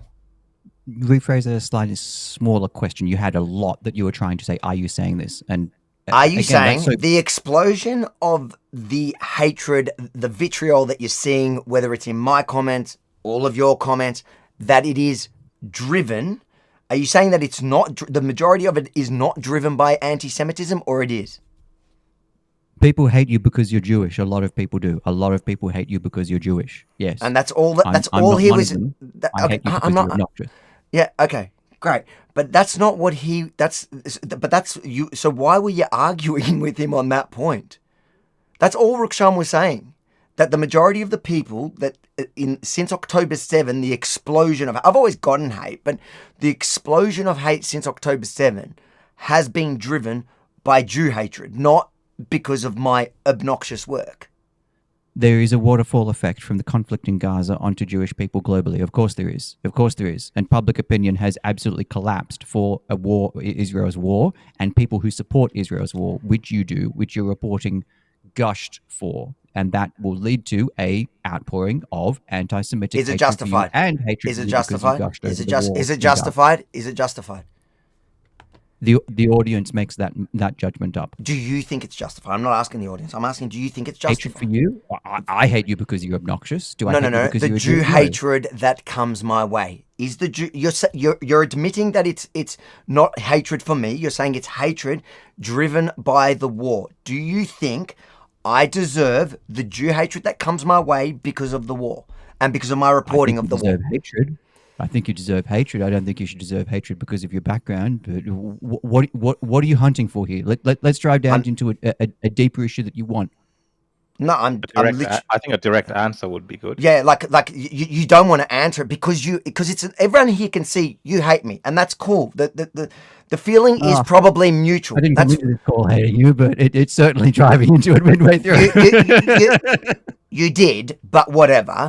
It was probably we had an hour. We had a conversation earlier. So you were okay. I know because I spoke to you beforehand, and you it was a lot more civil. But I wasn't going to come on originally. Right? Yeah, I know. And then we had a conversation. Anyways, get back to the question because you want to move it. You want to pivot. You want to pivot. Don't pivot. Let's pivot into it. You brought up that we spoke before, and you were like, let's get to the crux of it here, right? Your argument is, so you concede. Now just answer direct, don't pivot. You concede that the explosion of hatred directed at me is driven by anti-Semitism. Oh, you're looking for a percentage?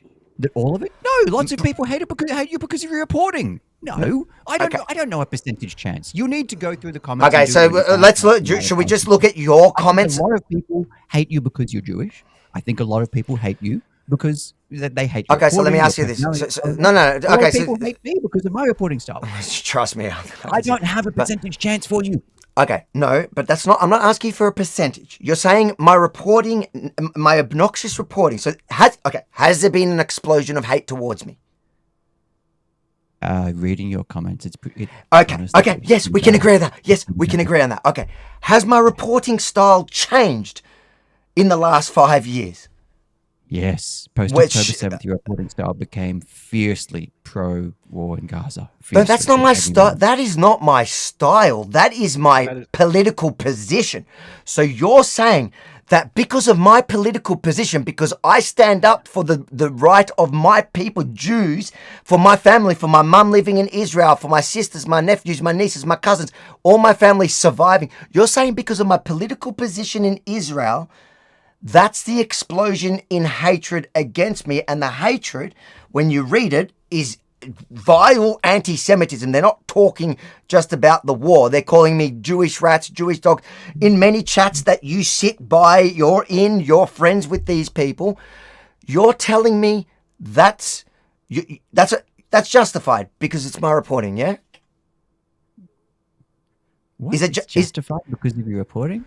Oh, mate, you're drawing strings are both so long. So it's not. No.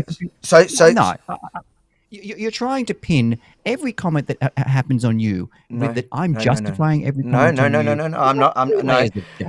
You're saying you're happy for people to hate me. You're happy for people. You're happy for people to hate on me. You're saying that. So the funny thing is, it's not even. You literally said it. You literally just said, Rukshan, did he just say that he's happy for people to hate on me? Something to the effect. Where's your transcript? Bring your transcript. The effect. Okay. So it's not an exact. All right. So okay. I literally asked you if you're happy. If you said I'm happy for people to hate me. When you're reporting, I want you to take an ounce of humility from time to time. I certainly Oh my didn't God, you endorse need to what look you in a did here. mirror, bro. Oh my God, you are so Okay, so Chris, insane. what You're such a humility- gaslighter. You're What like, humility should Jews in Australia have because of what's happening overseas? because of their political position. Every time I What say humility? something, you're making this about the Jews. It You is. think Because that's I'm the a whole Jew. conversation is about the You, Avi. Jews. I'm saying you. You just Avi. said Not a representative of all Jews in Australia. Not all that. I'm talking you. You just said because of Avi's reporting post October 7th, which Avi articulated as his stated political position because he is Jewish. You're going to and have that to get is the quote like right. You got the quote wrong. Rookshaft, All right. if you're going to quote This me, is- you just said you have to get the quote right, and you didn't get that quote You're right. such a liar. This is the way. This is your little trick to get out of it. I brought receipts. We're having a conversation. I brought receipts. Where are yours? You've misquoted me how many times this No, call? right now, We're everybody having was a here. We're having a fluid conversation like adults, right? And you're Look at the talking about faces Adult, you you're cannot putting. quote someone else with right. precision. Mate, And that You're matters being here. childish. You're like, there's being- 11,000 you're being people childish. watching you just walk back from the comment you literally just made. We all have ears. You said Get the you're quote happy. right, and You're just happy know it. for people to hate Rather me, than- and then you conceded, and then you conceded that the hate, and then you conceded the hate explode. And if you think that now What's doesn't better? matter- What is better in my reporting if I go against Israel? That's what it comes down to. It's got nothing to do with my security guard. It's about my stance on Israel. You just said that. You just You're said that. gushing support. You're gushing support. Yes, I When absolutely. you report Okay, on I am something- unapologetic. I am unapologetic about my support for Israel, Australia, the West. Yeah. Tell them What- they're what do wrong. you- Tell what- the Australian You're people they're pointing, wrong. What's your you're point? pointing at a poll. Well, I don't know what that means. I don't know how that poll is relevant. Look at to that the smug situation in face. Israel. It's so I don't understand how ridiculous. I don't understand how that poll is relevant to the situation in Israel. If a Jewish Australian has a position on Israel, it shouldn't be dictated by that poll. Are you saying that Jewish Australians should look at This the poll guy- here? Yeah. Publishes gushing support for a war in Israel. Wait, This wait, poll one second, says one second. Australian people do not One support second. that war. One second. This poll says people are calling out what they believe to be a genocide happening in Gaza. Yeah. Okay. I don't And understand. you're, the point and of you're what so saying. happy because now you've got people to join the hate Harvey bandwagon that you're on. The thing is, it's so ridiculous. So let me ask you: in COVID, when you were reporting on What was the, yeah, actually, Avi, I just want to jump in. What was the public support at that time for COVID? Overwhelmingly, it was in the side of the state. Polls were and you were overwhelmingly- reporting on it. So if people attacked you, and not even attacked your reporting, attacked your ethnicity, attacked your things you can't control, your support. In fact, no, you're blaming it on my support for Israel. No. If people attack, yeah. I mean, look, I just want to jump in, Chris. I just realized just how ridiculous what you're saying is. During COVID, popular support was for the state position. Many of us who went against that grain and reported on what our fundamental beliefs were based on our principles was not the popular opinion for a long time during COVID. Yet Yeah. we reported on it because that is the job of the reporter. It is not to be swayed by public opinion based on something that polls are taking in Australia. Like, I don't know what that means. So, as a Jew who has, you're saying gushing support of Israel, most Jewish Australians, on COVID protests was broadly negative throughout, as it was for you as well. Most Jews are Comments, Zionists, and I had hate and their groups country which was followed attacked. me and followed what I did. Let him talk, That's- Chris. Let him that's finish the his. Let him finish his Mate, point. Most You're Jews, so- talk about obnoxious. Almost all Jews, especially those that live in Israel, are fundamentally Zionists because they believe in the state of Israel, and they are fighting an existential threat to their existence, which is what they believe. And of course, they support protecting and defending their homeland and their sovereignty. If you ask those NSN people that somehow you have some sort of affinity sometimes about what they would do in the case of Australia, they will say they will 100% support Australia and deport people like me because I'm, Indian or whatever. They talk about that openly. Even last one of those spaces you were listening to, they were talking about, because I'm an That Indian. you were invited as an esteemed guest. I don't want to bring all that into it, but these are the positions and views that people have. Okay, so based on Avi's position as a Jew and an Israeli, you're telling him that he should now shape his reporting as a reporter and a journalist in Australia, because the public here in Australia who are swayed by whatever's happening here, the protests that are happening here, the demographics of Australia who might be, Muslim perhaps, maybe more so growing, and they're pushing that agenda as well, perhaps. That's changing the position of people in Australia. That should then sway the reporting of Avi to be more sympathetic towards that other position. And for some reason, for him not doing that, he's not showing humility. That doesn't make sense. I mean, there's going to be journalists on. Look, when Candace Owens or he's literally responding what he said. When Candace Owens or these people who are talking against Israel have a certain view, I don't think it's because of a lack of humility. I think that's their deranged opinion. It's got nothing to do with humility. So I don't expect them to have a different view. It doesn't really make sense what you're saying. Is an excellent example of being unable to separate Abi's identity from his reporting. And I attack Abi's reporting. Abi is a Jew. And you're unable to separate that from his background. But you're the one that's excusing the attacks on my identity because of my reporting. You literally have. You explain. Listen, you know what? Let's just continue because everybody can hear what you're saying. The timeline is that my report, so first you tried to blame it on my obnoxious reporting, which when you had to point to something, what you pointed to was my security guard defending me in the calmest, most professional way.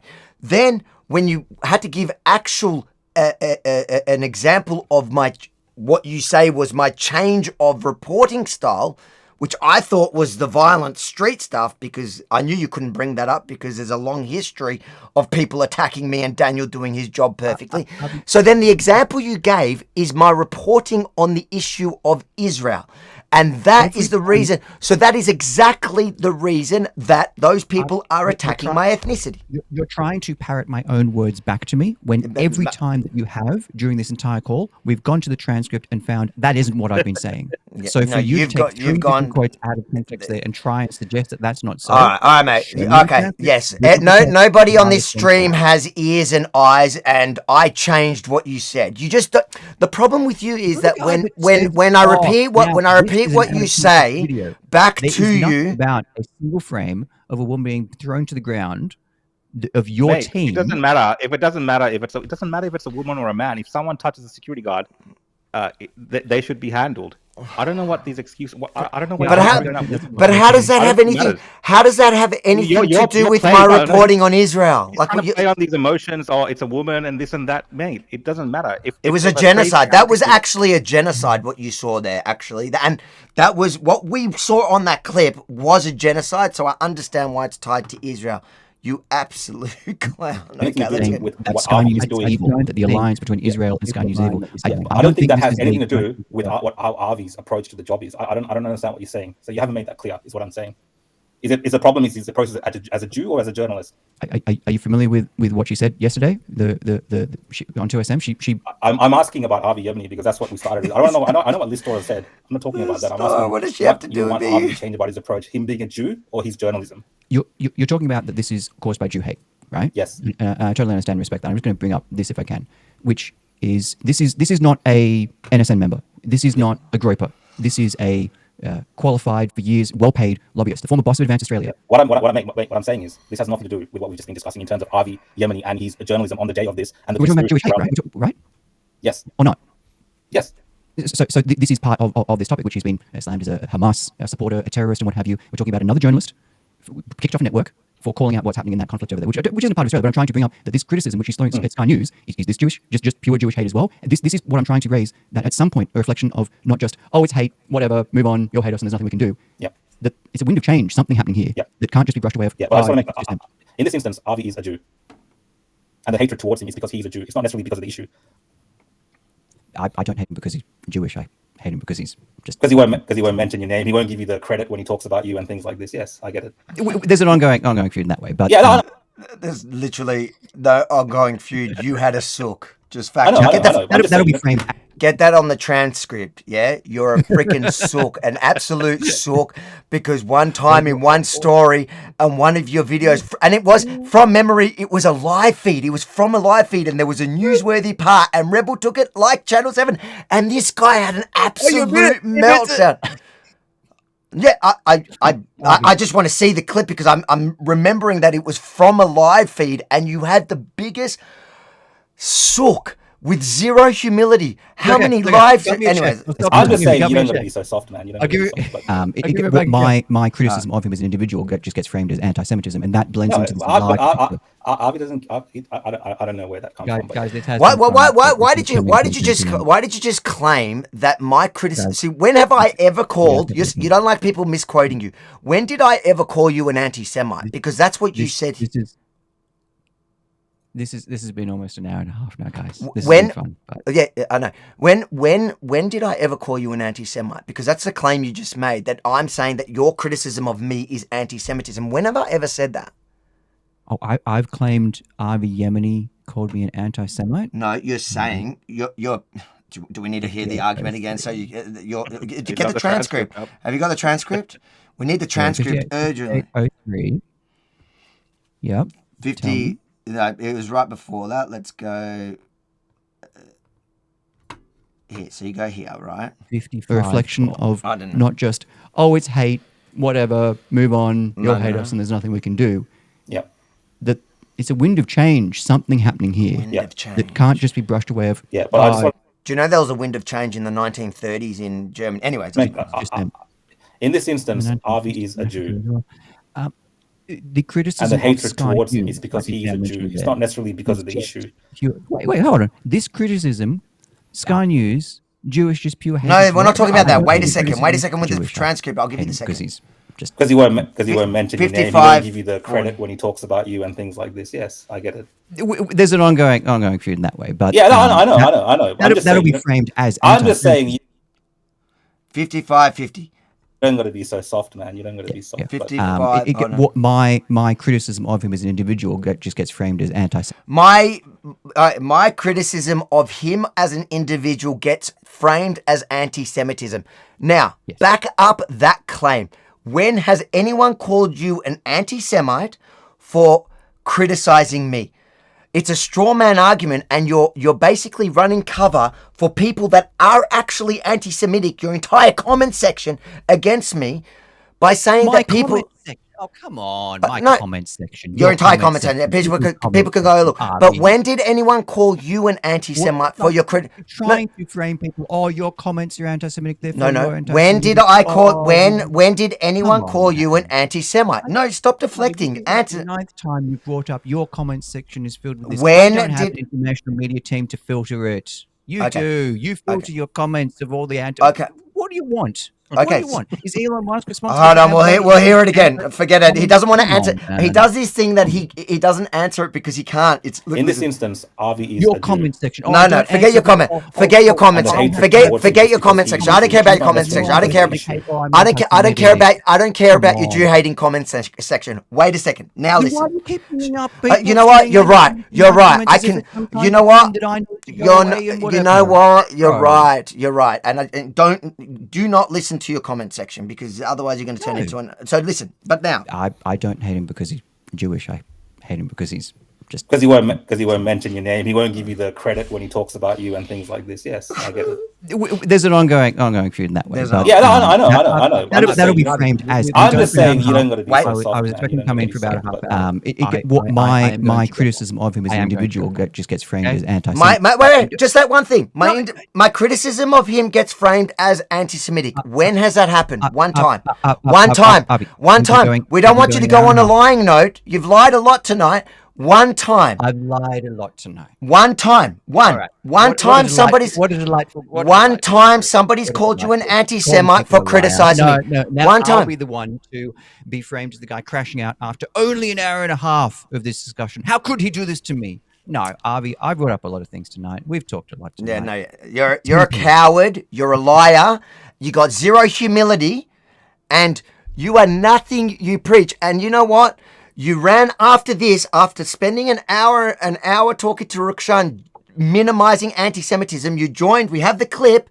You joined a group invited by the person that ended up. What was the comment, Rukshan? What did they say? Stop feeding the Jew. These words.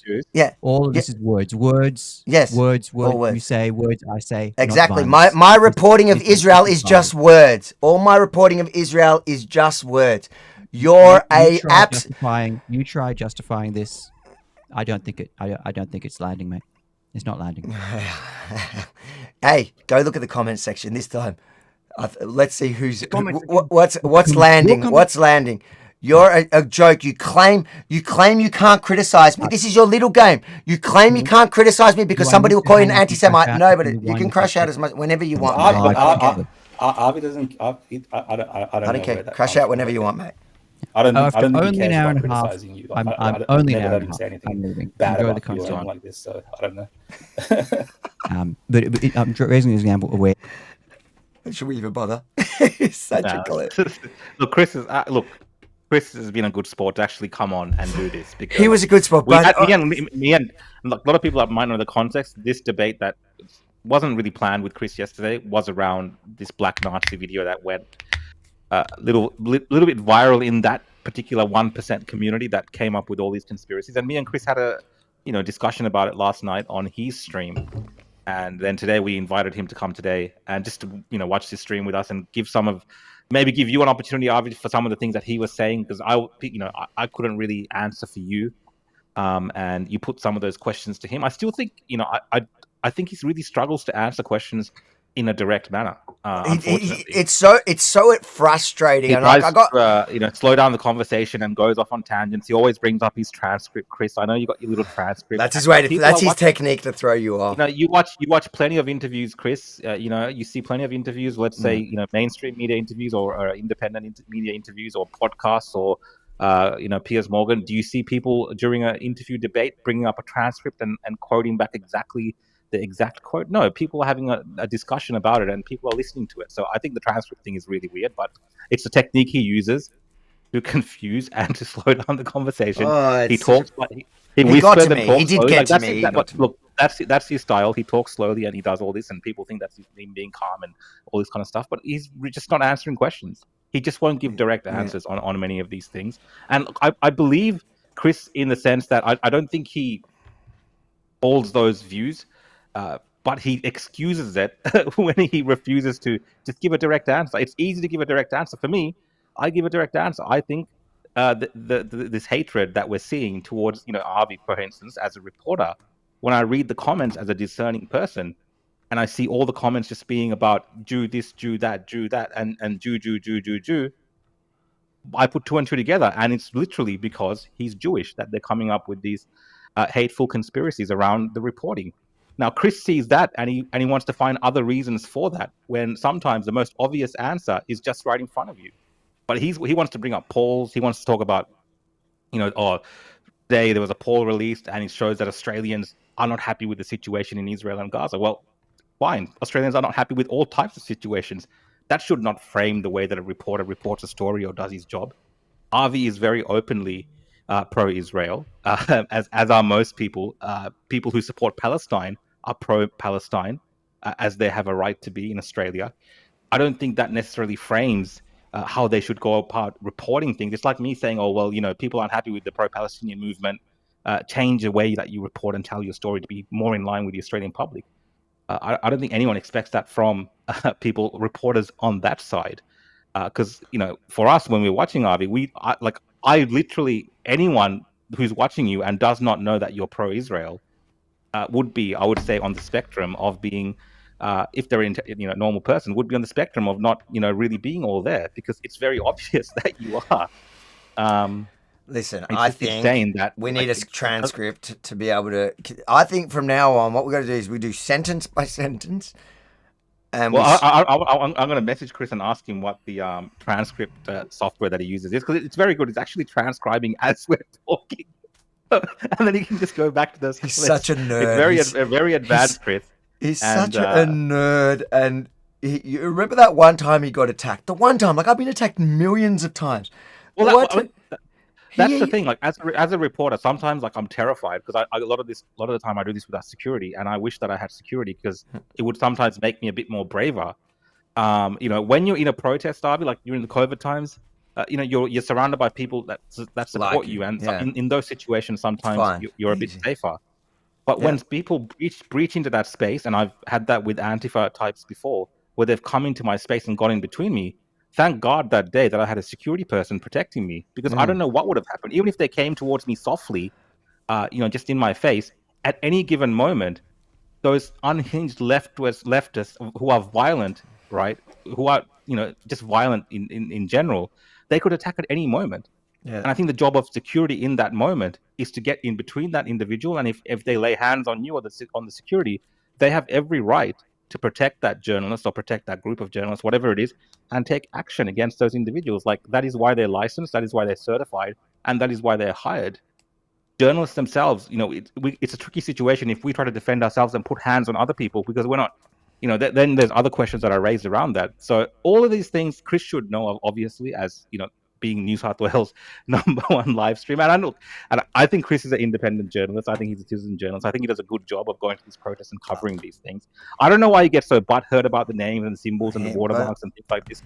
Like, on X, everyone is taking other people's footage and putting it up and getting paid by X. You know what? I just wanted him to show me so I could remember the context. And look, and if possible, people should definitely credit and watermark. Rebel has a rule to do it, right? So if it got overlooked, it got overlooked, right? But from memory, I'm not saying it's not. It's what I'm saying. It's not the end of the world. It does. But you absolutely should credit, right? Like it's like I've been doing this for years. It's annoying when somebody does it and crops out your thing. I get it, right?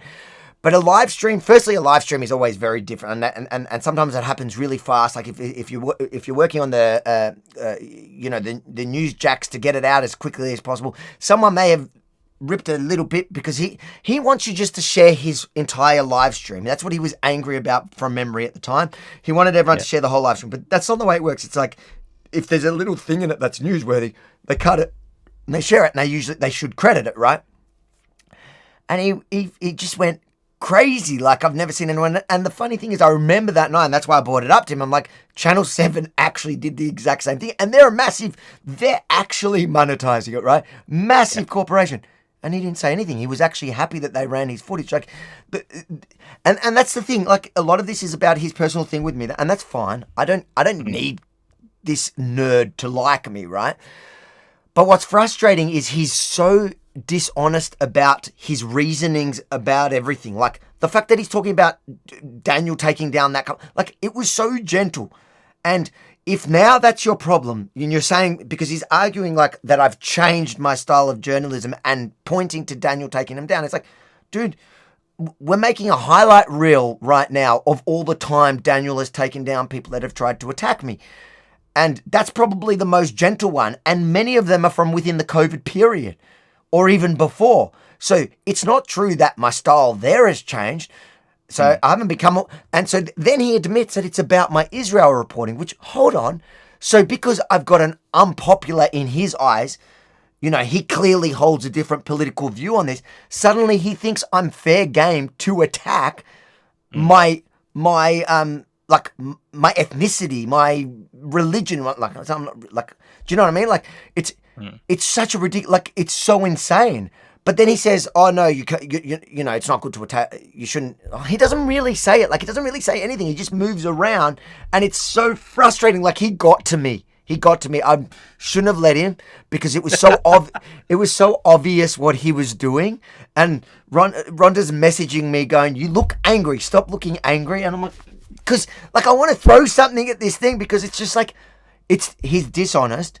He does this little technique where he talks softly to the thing. It was so funny when he lost it. But you're an idiot. Why did you tell him? It was fun. We had him. No, but that was a split second where the true Chris came out. Yeah. And Chris, you do a very good job of talking like this and saying, "Well, Avi, I'll just pull up the transcript. Let's have a look." Okay. Yeah. Oh, and that transcript thing made me freaking angry.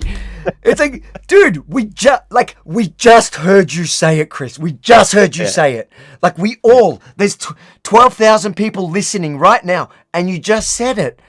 So why do we have to go back? We just heard what you said, but he needs also time to formulate his pivot. And part of the pivot is a goddamn transcript. Like, I want to see him going on to a debate show and going, "Oh, no, bring the transcript. You got to quote me word for word, because, like, it's like, you know what? Why didn't you just correct what you said? You just said it. Why didn't? Because, mate, let's do the super chats.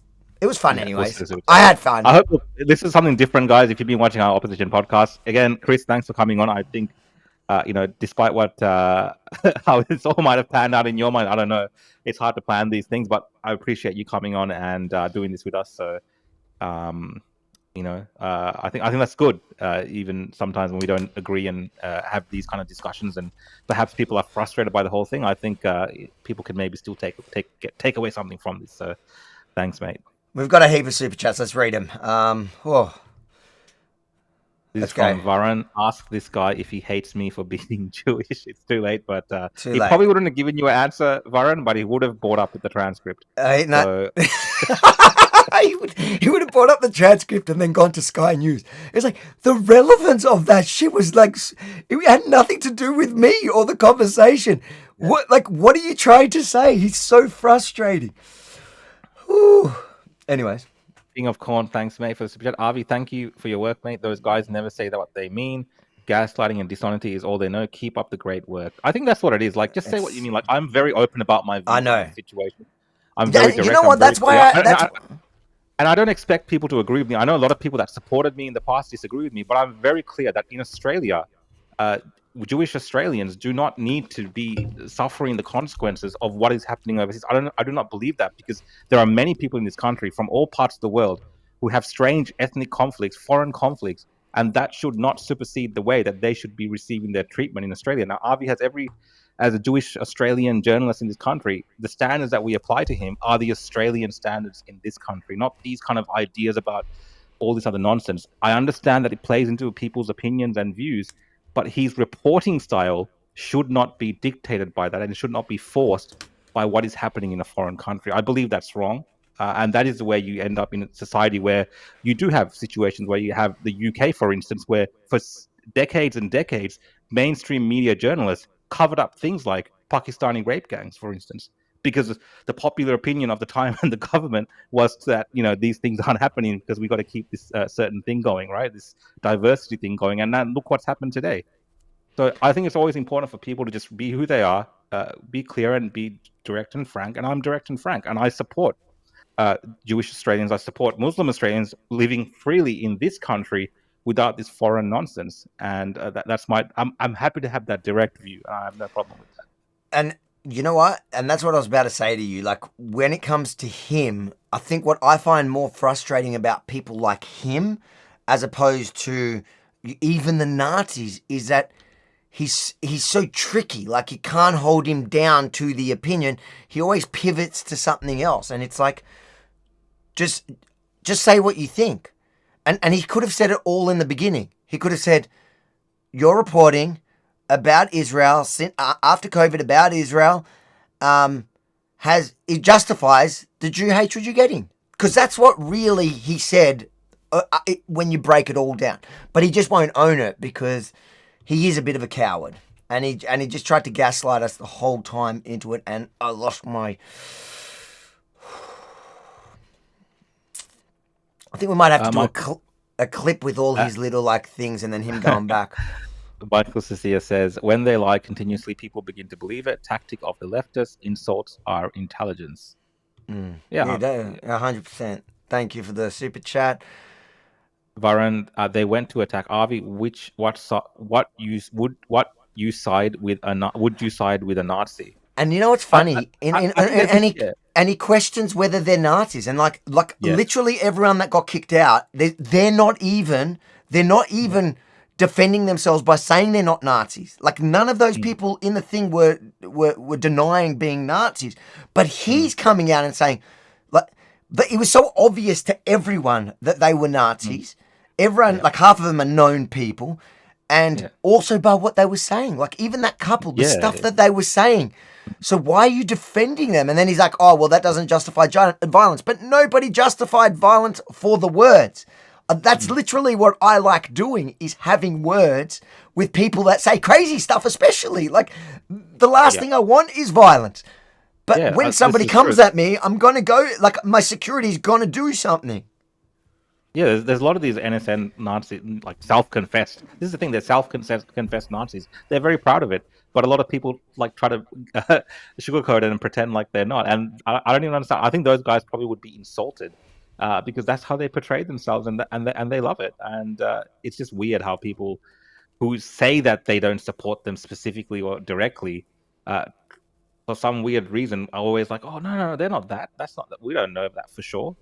I mean, a lot of them are self-confessed. Now, I did see that individual. For instance, I haven't seen the lady on 60 Minutes, but that particular male that came up to you. Yeah, guys, the man. I think it's her husband. The man, yeah. The man's definitely a member. I don't know if they take women, but he's a member, and he's and you know, like, as bad as the stuff that he said to me on the day, the stuff that they have on the hidden recorded camera is like, you know, Nazi, like talking about, you know, getting rid of Jews. So, let's go. Byron again. The hate whisperer is like Goebbels. What do we got here? Abby says the lady wanted to cause trouble. She was aggressive and was safety taken to the ground. Don't insult women that have actually been abused by suggesting that this was some form of assault. Yeah, I mean, he kept bringing up, "Oh, it's like a woman." Like, like I've seen like crazy left-wing psychopathic women at some of these rallies I've gone to that are just completely unhinged and violent. Women are capable of violence. I stand by the genocide that happened in the park. Daniel committed a genocide that day. It's just silly. It's just I just like that's why I keep calling like a progressive left wing arguments. He's like, "Oh, but think of the humility, think of the people. You shouldn't, you know." Like, really? Nah, come on, mate. You've been to enough protests, Chris, where you've seen violence occurring, which is out of everyone's control, and there comes a time when people have to defend themselves. And definitely for a journalist, in that instance, having security is the correct standard, because that covers off a lot of legal issues that can arise from this. Byron says, "Some money for Chris Huggies. He is clearly a bedwetter. I feel sorry for his mum having to clean his bed sheets." Thanks, Super Chat. For Chris, you should take all the feedback. We should do a poll. We should take and then maybe he'll change his ways, because the comments directs. It's so weird as well. Like, he's telling me I should be directed by the comments, which I guess now unpacking what he's saying, I should, based on the comments, I should turn on Israel. Forget my existence, sacrifice my existence because the comments want me to die. It's like, yeah. and then no, but applying his own logic, read the comments, mate. There's at least the super chats are not liking you much. Let's keep going. These are great. I'm enjoying these. These are making me feel better. These super chats. We should have run them in the middle. Why, as we've allowed Islamists into our country. Now, look, again, Catherine, thanks for that super chat. A lot of Australians have massive issues with Muslims and Islamists, and they had issues at the that action in front of the church was popular and all this kind of stuff. Should that mean that Muslim Australians in this country who are journalists should change their reporting, their style, and all this kind of nonsense? No, like, we don't have that standard here. So thanks for that comment, Catherine. It's just. I'm just watching a group of our wives arguing about how I did. My wife's like, "Mate, he's got to chill out." She gave credit at least to. Am I allowed to read their comments? It's pretty funny. People would love to see that stream. Then I'm not even looking at that. That's just funny. Can I read them? Are they? Should I ask them if I can read their commentary? Should I ask They can them? send you a message. Yeah. Yeah. Let's see that. Guys, thanks. It's been a long stream today, guys. Thanks for those of you who are still hanging on here. We'll probably wrap up soon after the super chats. Let's do the super chats, and hopefully we get permission to read, because I don't want to sleep on the couch tonight. Dixon Sider, thanks for the super chat. Not for nothing, but Avi stepped up and picked up a rifle. When the F does this? Chris pick up a rifle. Yeah, so it's funny, and more to that, like, Chris does go out to the street and whatever, but he did get attacked once. I've seen, right, and like, I feel for him when I saw that happen, and. Yes. He was like destroyed from it, right? You're telling me with a straight face that on that day he didn't wish that he had a security there to protect him, mate. In that moment when he was on the floor and they were jumping at him, of course he would. But most of the time nowadays he sits in the comfort of his own home and he's taking he put himself into a situation where he probably assumed that he wouldn't be attacked, but he was. So you just never know. That's what that one was. It was at that Christian thing, and the guys, I think, didn't know that he was supportive of them or whatever. Anyways, yeah, so he wasn't expecting it. But I bet you if he lived a day in my shoes where you get attacked, like the online vitriol that he just excuses, like when I go to work, I get that in real life, and people in real life, more than that one time, try to attack me all the time. That's why I have Daniel. And he sits there like he's always safe, and nobody just like, that's what annoyed me when he brought up that white thing, right? Because I hate anti-white racism. I always call it out. Yep. But I call it out. But at the moment, no one's targeting white people in the way that they're targeting Jews. They're targeting white people in other ways, which I always call out, right? But in the way that they're targeting Jews, they don't. Chris doesn't, number one, he doesn't even call it out. Like, he actually excuses it and justifies it, saying it's all because of the war. So, you got to put up with it. He doesn't have excuses for the anti-white racism. But then he tries, to compare, there's, when have you experienced that? It's just such an, but like we keep saying, it was just him playing. Hold on. Are we getting permission? Oh, wait. They said they'll send us the transcripts. The last thing you want, guys, anyone watching the stream, the last thing you want is your wife or girlfriend or your partner to have the software that Chris has to record the transcripts. Because can you imagine during a free-flowing argument with your partner or your girlfriend or your significant other that they bring up the transcript like Chris does? It could be quite a thing. I might have to be a bit I might have to. I don't have a. I need a beeper because there's a few swear words in it. This Chris mofo has a pole so far up his ass it makes him whisper speak. What a proper F-wit. F. He's such a something. I went to uni with F'ers like this and vomiting emojis. Oh, F off. I want to pull my hair out. We don't see enough We don't need to see your stupid transcript. F a loser. He's the definition of a loser. Fake nerd. Chris the transcript boy. Chris the transcript gaslighter. For F's sake. This guy, I'm not outing who's saying what. I'm just reading the transcript without outing anyone. This guy is such a piss weak moron. I can't. It's giving me a headache. I just want to. No violence. Is it okay if it's violent? I just want to. Yeah. His smug face. Thank God he's effed off. Oh, this is already at the end. I'm skipping that one. That's not kosher. Chris is pacing around whispering to himself. That was a comment. Oh, she copied a comment. I totally see him doing exactly that. These girls are actually kind of funny. They should be running the stream. I'm actually impressed. This was my wife. She's laughing. She goes, I'm actually impressed he lasted that long. When Avi speaks to me like that, I only last 30 seconds. At least you didn't write he only lasts 30 seconds. I thought, okay, this is your wife. Nah, I thought Avi kept it together well. You were so funny. LOL. Your wife is always way kinder to me than my wife. Then I wrote, can I read the commentary? And your wife said, I don't know, let Rhonda decide. And Rhonda said, we will send the transcripts. Rukshani said, laugh out loud, sleep on the couch. And then your wife said, actually, we need advice from Chris about that. Well, I'm actually unhinged. Oh, that was actually funny. I found their commentary great. Okay, let's go back to the super chats. We got a lot of super chats. Let's smash them out. Super chats, thanks for the super chat. Just remember, fam, even if we prefer a certain type of journalist, whether Avi, Rook, or Chris, we are all still brothers. Hold on, wait, one second.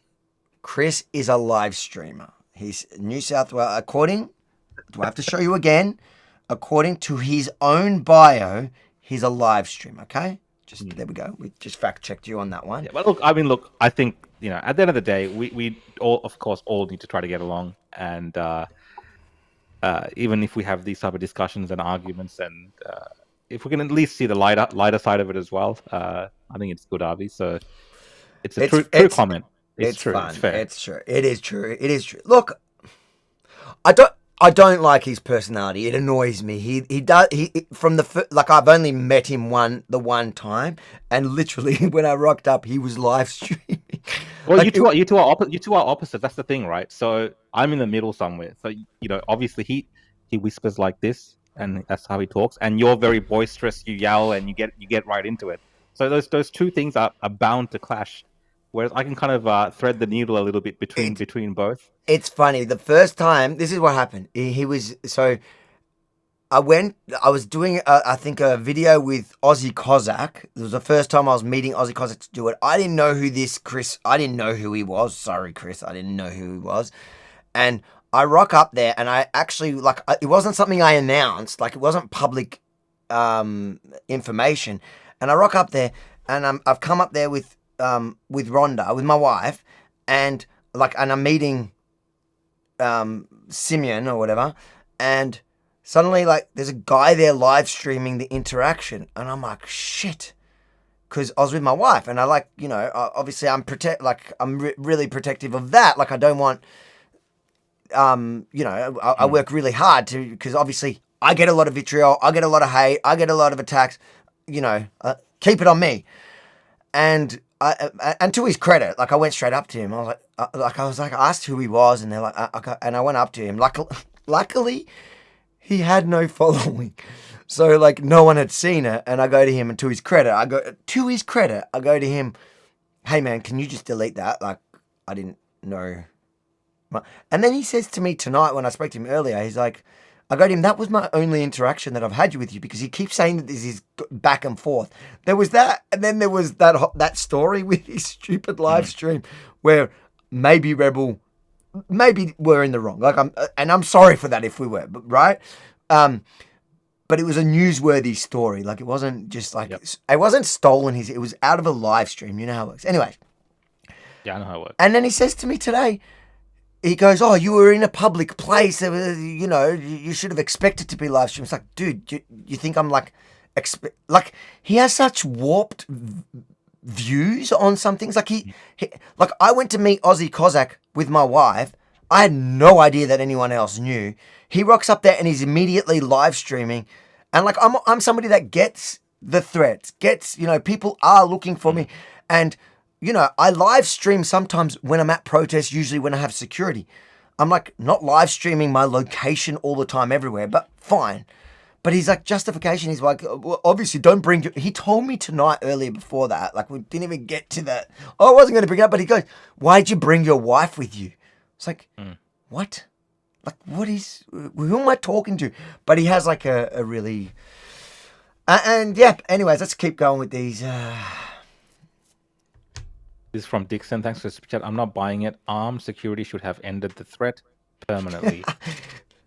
No, that's a joke. Okay? That's a joke, but in some countries, that happens sometimes. Dude, you can't lunge at people. I don't care. You just can't, and you can't hit the security guard. You can't. Arclux, thanks for the super chat. He looks like something Neil Patrick Harris. Patrick. Let's see. Guys, don't be mean to Chris, guys. Come on, don't be mean to Chris. I honestly... Actually, look, Chris does have a bit of... He does have a bit of that look. He kind of does, but no offense to Chris,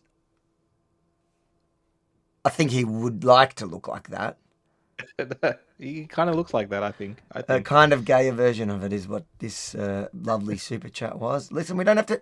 You know what? We're not going to attack him for his sexuality or ethnicity or whatever, religion. Yeah. No, we're just going to attack him for being everything he accused me of. Everything he accused me of. Even the obnoxiousness, He's obnoxious just on a low tone. I'm loudly obnoxious. Thank you for the super chat. Thank you. This is from Baz. Avi, nobody watches your videos. It's so true. Like that, and he kept bringing up that Elon Musk. Like, what a weird flex that he tried to pull on me.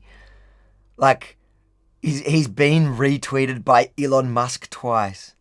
Yeah, I don't think those things matter. I mean, Elon Musk's commented on things I posted, so I don't think those things kind of matter. You have to. Trump has shared my content. Trump has shared my content. We got to show a bit humility. of humility. you got to show a bit of humility. Isn't it? I want to correct. From my personal opinion, I don't think Chris is like jealous or anything like this. I think this is just Chris's way of operating. I've watched him for a long time. I've watched his streams for a long time. He's a very interesting and different character to the way that I do things and the way that you do things. I've seen his interactions with police, even his interactions with law enforcement and stuff. The way that he speaks can often, be confusing to many others. So Chris Chris speaks in these riddles, and he's self-assured in the manner that he carries himself. Maybe I should have watched some of his content before getting triggered. I got triggered. That comes across to people that don't all often engage with his content as something totally different. Like when I spoke to him yesterday, I knew exactly the type of way that he would speak to me and stuff. And then people are like, Rukshan, you're speaking really loudly, you're being aggressive and things like this. No, because if you talk on a podcast or a stream at Chris's speed and his tone and his level, you will be there for hours and hours trying to get your point across, because it doesn't stop. He goes to transcripts. We've witnessed it tonight. So you have to kind of just keep talking and get your point across. Because if you try to have a normal conversation with Chris, he leads it in all types of different directions. He'll bring up Liz Dora, he'll bring up Sky News, he'll bring up something that's totally irrelevant to the conversation, and you have to move on past that. But I know that about Chris. Chris, you might. I'm giving you feedback now, Chris. I think that's funny. Here, Chris, we got the flex for you. Something I'll take. Rukshan knows you better than me, so maybe you're not jealous. You're just a weirdo. But if we're already flexing, I was on Rogan. You're right. Avi was on Rogan. End of story, mate. Show some humility, man. Why did you even bring up that comment? Show some humility. I brought it. It's the bottom. It's the newest comment. It's literally scrolling as we speak, but I had to bring it because it was relevant to the conversation we were having right now. All right, let's keep going. This is from Cruel Intentions. Thanks, mate. Who the F is this clown? Looks like he was on Mommy's Milk till age 14. I feel bad reading these comments. I think you got to read the super chats. Who is this ever clown? Looks like he's your mummy's milk till age 14. Listen, he annoys me, and I think his personality just does rub me up the wrong way, and I hear what you're saying. Like, he talks in riddles. That's the best way to actually describe the way he operates. Like, whenever you talk to him, he does talk in riddles, and it annoys me because it's like, just be straight. Like, I'm asking you a question, just answer the question. Don't go around in some weird and make me try work out your answer. And it's really weird because when he does that, then he tells you to be really precise in quoting him. It's like, dude, if I had to be precise in quoting you, I'm going to be here for an hour quoting. I have to paraphrase what you're saying. But I'm not going to attack if and when and how long he was breastfed, because I think that's irrelevant. But maybe it's true. Don't know. I mean, there's elements of his views which are very soy. Chris, I've turned off streams. You're on. Man, for a guy that doesn't like comments, like bad comments, and it's funny because he talks about my haters, and these are the people that matter to me, are supporters, not haters. Like, I'm not guided by haters because you can't be guided by hate. Like I've just kind of kept to doing what I want to do with my perspective and my principles and my ethics, and that's kind of how you have to approach things. I get so many comments from people telling me, "Oh, drop RV," or change your. Me too. You have to understand the views that I have are my own, and I believe in them. That's why I espouse them, and I do things a certain way. You can't let other people, no matter how much of a fan they might be or how much of a fan they used to be, make you the journalist or the commentator or whatever it is that you want to be. You got to be direct in yourself. And again, even though I don't agree with people like, Candace Owens or Nick Fuentes, I look at them and I'm like, no matter what everyone around them is saying, and there might be legitimate concerns that people have, they are, in that what they believe in, and they pursue that. And you got to have a little bit of, a little bit of that in you if you're principled in those views. Now, the problem with like someone like Candace Owens, Avi, is, even though I bring her up, she's had different opinions that she's contradicted herself multiple times. I just want to put that as a caveat, because that's where you get different territory. And that's what I was trying to also bring to him is like, why would I be guided? Even if it was my supporters, like I'm definitely not going to be guided by my haters. But even if it was my supporters, like I'm not going to change my view like so many have done, like Candace, like Tucker. Like I'm not going to change that because that's the popular opinion now. Like I think that just shows who you are. And the funny thing is, those people have done that several times now. Like Candace started on the left, went to the right, and then went to the crazy right. We've got to do an update on the girls' feed here as well. Okay, and is there more super chats, or are we almost Yeah, done? there are. No, there are, man. You're gonna have to wait. Okay, cool. No, we'll keep going. Mate, we're gonna, guys, keep super chatting so we keep Rukshan here all night. And so now one loved, and then my wife said, "Thank God for your husband, the only calm person." Do you reckon you were more calm? I guess he did explode at one point. I had my little debate with Chris last night, so I had it out on my system. But you didn't get angry. You didn't get angry. Nah, people think I was angry because they don't normally see me talking like that in that manner. So they're like, "Oh, this is like not how Rukshan normally talks," and things like this. Yeah. But that's just me being myself. And sometimes when you're having a debate or you're having a discussion, you can just be yourself. And I was myself in that situation. I look. I need to do more of those debates with, but I think he triggered me. Like I got way too overtired. Like it annoys me because I should have just been calm and mocked him, but like it just annoyed me. The level of gaslighting in that was annoying. It's like just own it. Stop pivoting. That's what you just said. Like, stop going to this stupid. And he got me. Like, he got under my skin, and which was obvious. I wish I didn't. He's effective at that. I've got to give it to Chris. I've seen him do that multiple times. He's effective. Do you think he does that on purpose, or that's no? Just, that's just who he is. He's just an annoying person. Yes. Look at it that way. Yeah, the only calm person. And your wife actually wrote, haha, like literally, and you and Chris, of course. So I don't know. She's actually says she's admitting Chris was calm too. She's talking about my wife. My wife's calm. Yeah, she's not like me and your wife. We're the loose cannons. Yeah, you can. Sorry, I'm behind. I keep pausing messages. That's where we're at. That's a message update. It's actually quite entertaining, the girls' messages. As the Dark Horse, thanks for the super chat. Oh shit, they make boy Karens now. We are done. I don't know if she's talking about me or Chris. Nah, I think definitely Chris. Like his whole reaction to that, and he's such a sneaky little weasel. Ugh. Like that minute clip. Because what you do is we publish the whole report, and then you put little clips to promote it. And he's taken that 1 minute, which is actually in the last minute of the video, and and then he's such a Karen about it. That is literally that's what we should have called him, a Karen.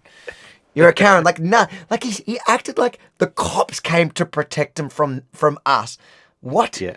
That's usually not that. That's not what the police are doing. Most protests I see, the police, when they step in, the first thing they do is just control the situation, and they don't take sides. They're just moving people away. And Daniel would have been ended if they just stopped fighting. Do you know what I mean? It's only if they fight. And he knows. Are you telling me Chris really believes, one, that was actually a violent situation, and two, that the cops had to step in to protect them from Daniel? Like, surely you don't think he believes that? I don't know. I'm not gonna. I can't even try to get into that mind. Chris, you read the Chris comment. Chris is a female with a beard. Yes. There's nothing wrong with females. I can't wait to hug one very shortly.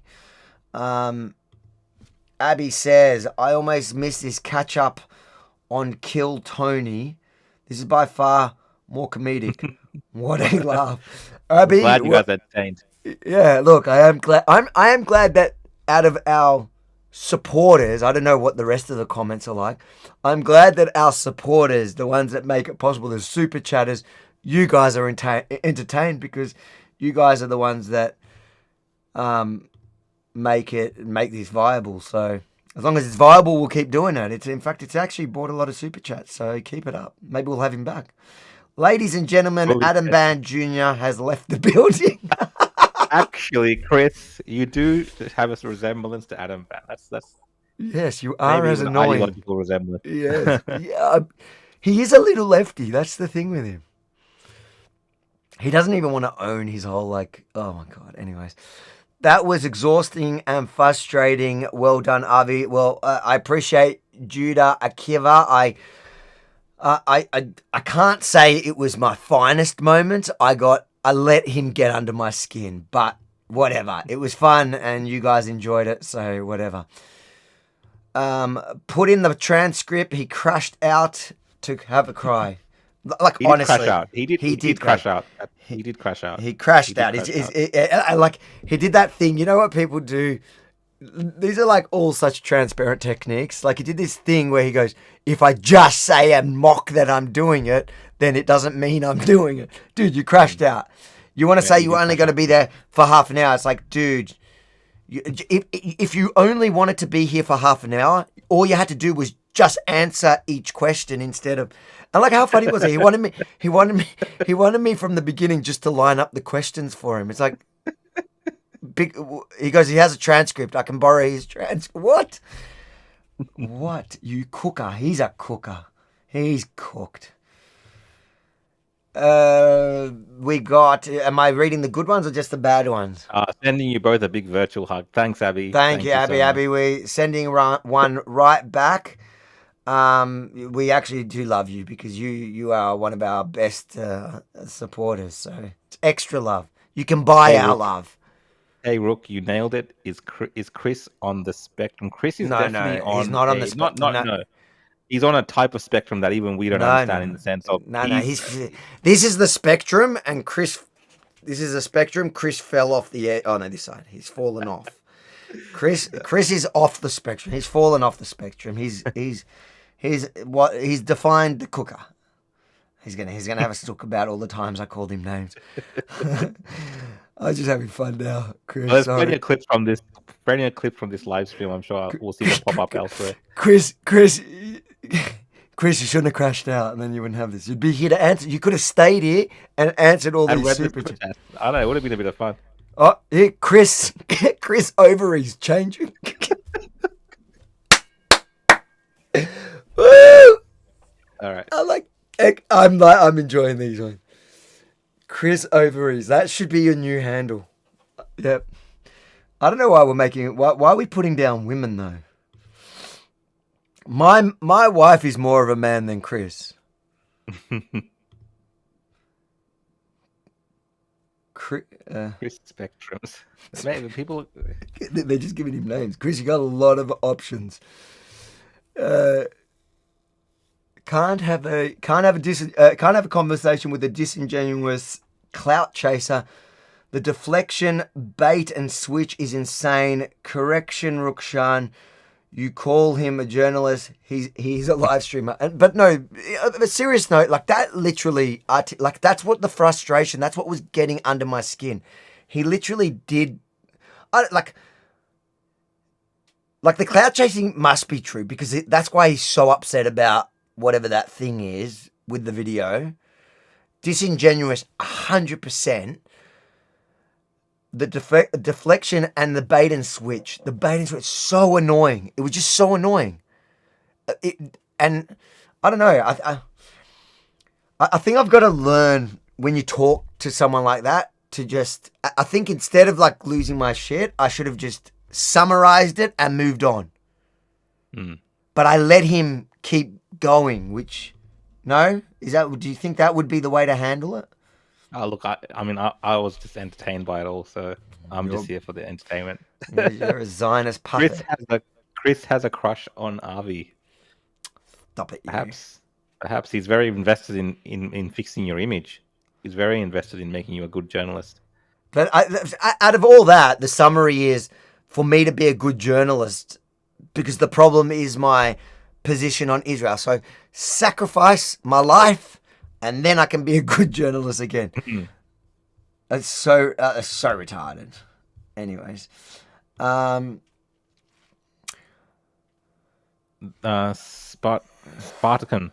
the Krav Maga. There is more that support Israel in the world. We saw that at Eurovision voting from the public. UK public gave Israel 12 points. It's interesting. Yeah. I don't know what's true. I'm not going to sit here and pretend. I know that the other side is very loud, obnoxious, threatening. They do everything the left does 100%. Yeah. That it's scary these days to voice your support of Israel. So 100% I agree with that. But at the same time, there has definitely been an explosion, especially on the right, with this anti-Israel stuff. Yep. And I can see the undertone with Chris. He's subscribed to, well, it's not even an undertone. Like, he's saying my journalism is bad because I'm supporting Israel. So I guess if we read into that, he's clearly on the other side now. Which was kind of unheard of on the right a few years ago. Yeah. I mean, that's why we've got the term woke right now. So yeah. Yeah, look, if I had to, I think Chris probably has his own box. He's a bit of a weirdo like that, but I think he, you could see who he's aligning himself. I think he is going to that position of the woke right. Catherine was saying, I was responding to Chris and poll numbers. I think that was around must the have been Muslim. Yeah. Oh, so he's saying Australia has a growing Muslim demographic, so that helps the polls. Yeah, it skews the polls. And poll numbers don't necessarily reflect the views of, it reflects the view of a broad number of people now that call Australia home. Yeah, including but also people who have a dislike of Jews. That and if a bad so like if a bad idea is popular, it doesn't make it right. Do you know what I mean? Like, just because it's popular here, I don't care. I'm not going to give up on my principles. I'm not going to change my position. Just like I'm not going to turn on Australia, on the values and principles that make me love Australia. I'm not going to do that to Israel either. Both to me are the same thing. And if you think that I am biased because I won't go to an Australian an Invasion Day rally and be obnoxious to them like I've done for years. I've been obnoxious to so you can make the same argument. I've been obnoxious at the Australian Day or the Invasion Day protests, whatever they are, on Australia Day, and I was obnoxious to them because of my clear, unapologetic, proud support of Australia. It's the same thing. Yeah, of course. Chris was like Penny Wong. In what way, I wonder? I think that's probably the most insulting comment I've read. I know that one. I think Michael, I think you've gone too far. No, I think that's crossed the line. I think that's crossed the line. It's crossed the line. Is that because? And also, look, I think I don't want to unpack it. There's too much there, and it's as he likes to say. He always says like when he gets caught on something, he goes, "Oh, there's like 6 layers there." It's like, no, bro. It was pretty straight. I don't know why. Have you noticed that? Yeah, I know he does. Coast Life says Zionists use migration to dilute Western identity. Interesting. In that case, then perhaps Chris's poll numbers might be diluted as well by this same. Zionists used migration to dilute Western identity. I love that conspiracy. Like, yes, I'm a Zionist, and I used immigration to dilute Western identity because that's going really well for me at the moment. You guys don't think through your conspiracy sometimes. Okay, this one's true though. This one's true. It's all Trump's fault, and if you look at it, Anthony, in that context, Trump is doing what is unpopular if you compare it to what the rest of the world is saying when it comes to this, but he's sticking to his conviction and going through what he promised to do and the things that he believes in. I think that's what people expect of leaders and at times of journalists as well, just to have be true to yourself and have conviction. I don't think popular opinion should change one's views. 100%. That is by definition the difference between someone with conviction and one without. If you can change because you're of a poll. How embarrassing! Like, it's so embarrassing. I don't know why people make that. I don't know how you can, with a straight face, make that argument when you covered the COVID protest, which was extremely unpopular in the public eye. I know that was. You weren't doing what was publicly popular. Chris was from the we are the Kariwi tribe. I don't know. You guys are so mean. All right, unless somebody throws another super chat here, we got the last super chat. If you want to keep Rukshan up, throw another super chat in quickly just to annoy him, because I can see how much he wants to go.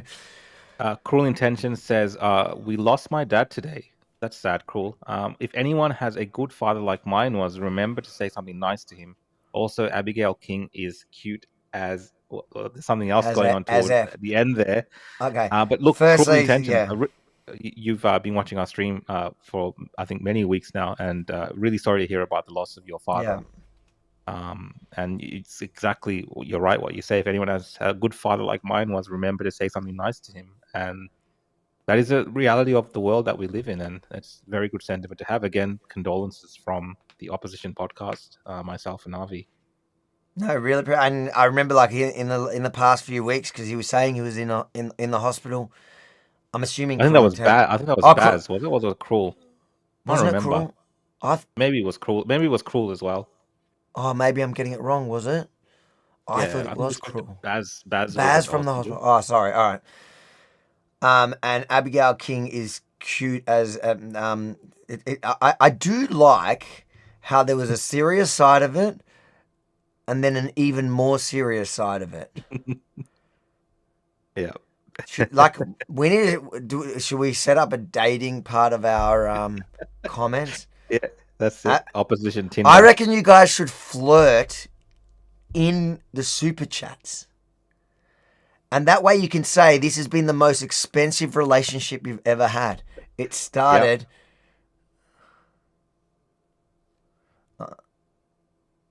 Yep.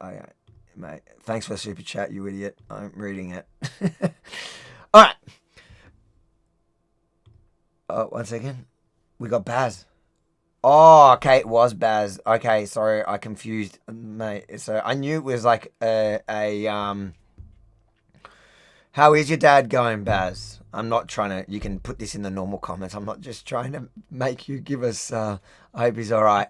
Yeah, so I did confuse the two of you. All right. Sorry for your loss, Cruel Intentions. And... Baz, we wish your dad well, hopefully a speedy recovery. And Abigail, in the next live, you're going to have to at least dangle a carrot. Like, even if you're not keen. Cruel Intentions does sound like they have good intentions. But even if you think Cruel Intentions might not be in it for the right reasons... Just dangle the carrot in the super chat. Help this Zionist enterprise.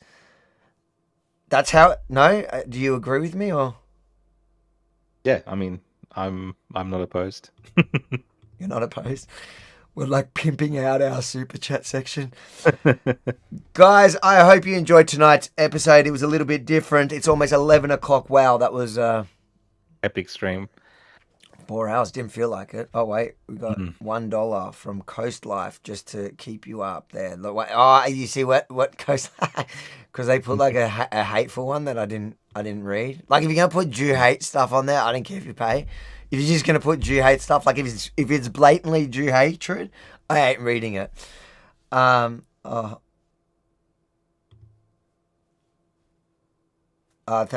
sorry to hear. Baz says, sadly, Dad's not coming. So not coming home. Sorry, yeah, it is. Let's see. As Rukshan said, that is life. That's just, there's one thing that that's guaranteed, and life ends. And you know what? Yeah, I haven't been through that yet, so I don't know how it would feel, but I don't envy you. And best wishes. What do we have here? The question is who is Chris's dad? Who is Chris's dad? See the what?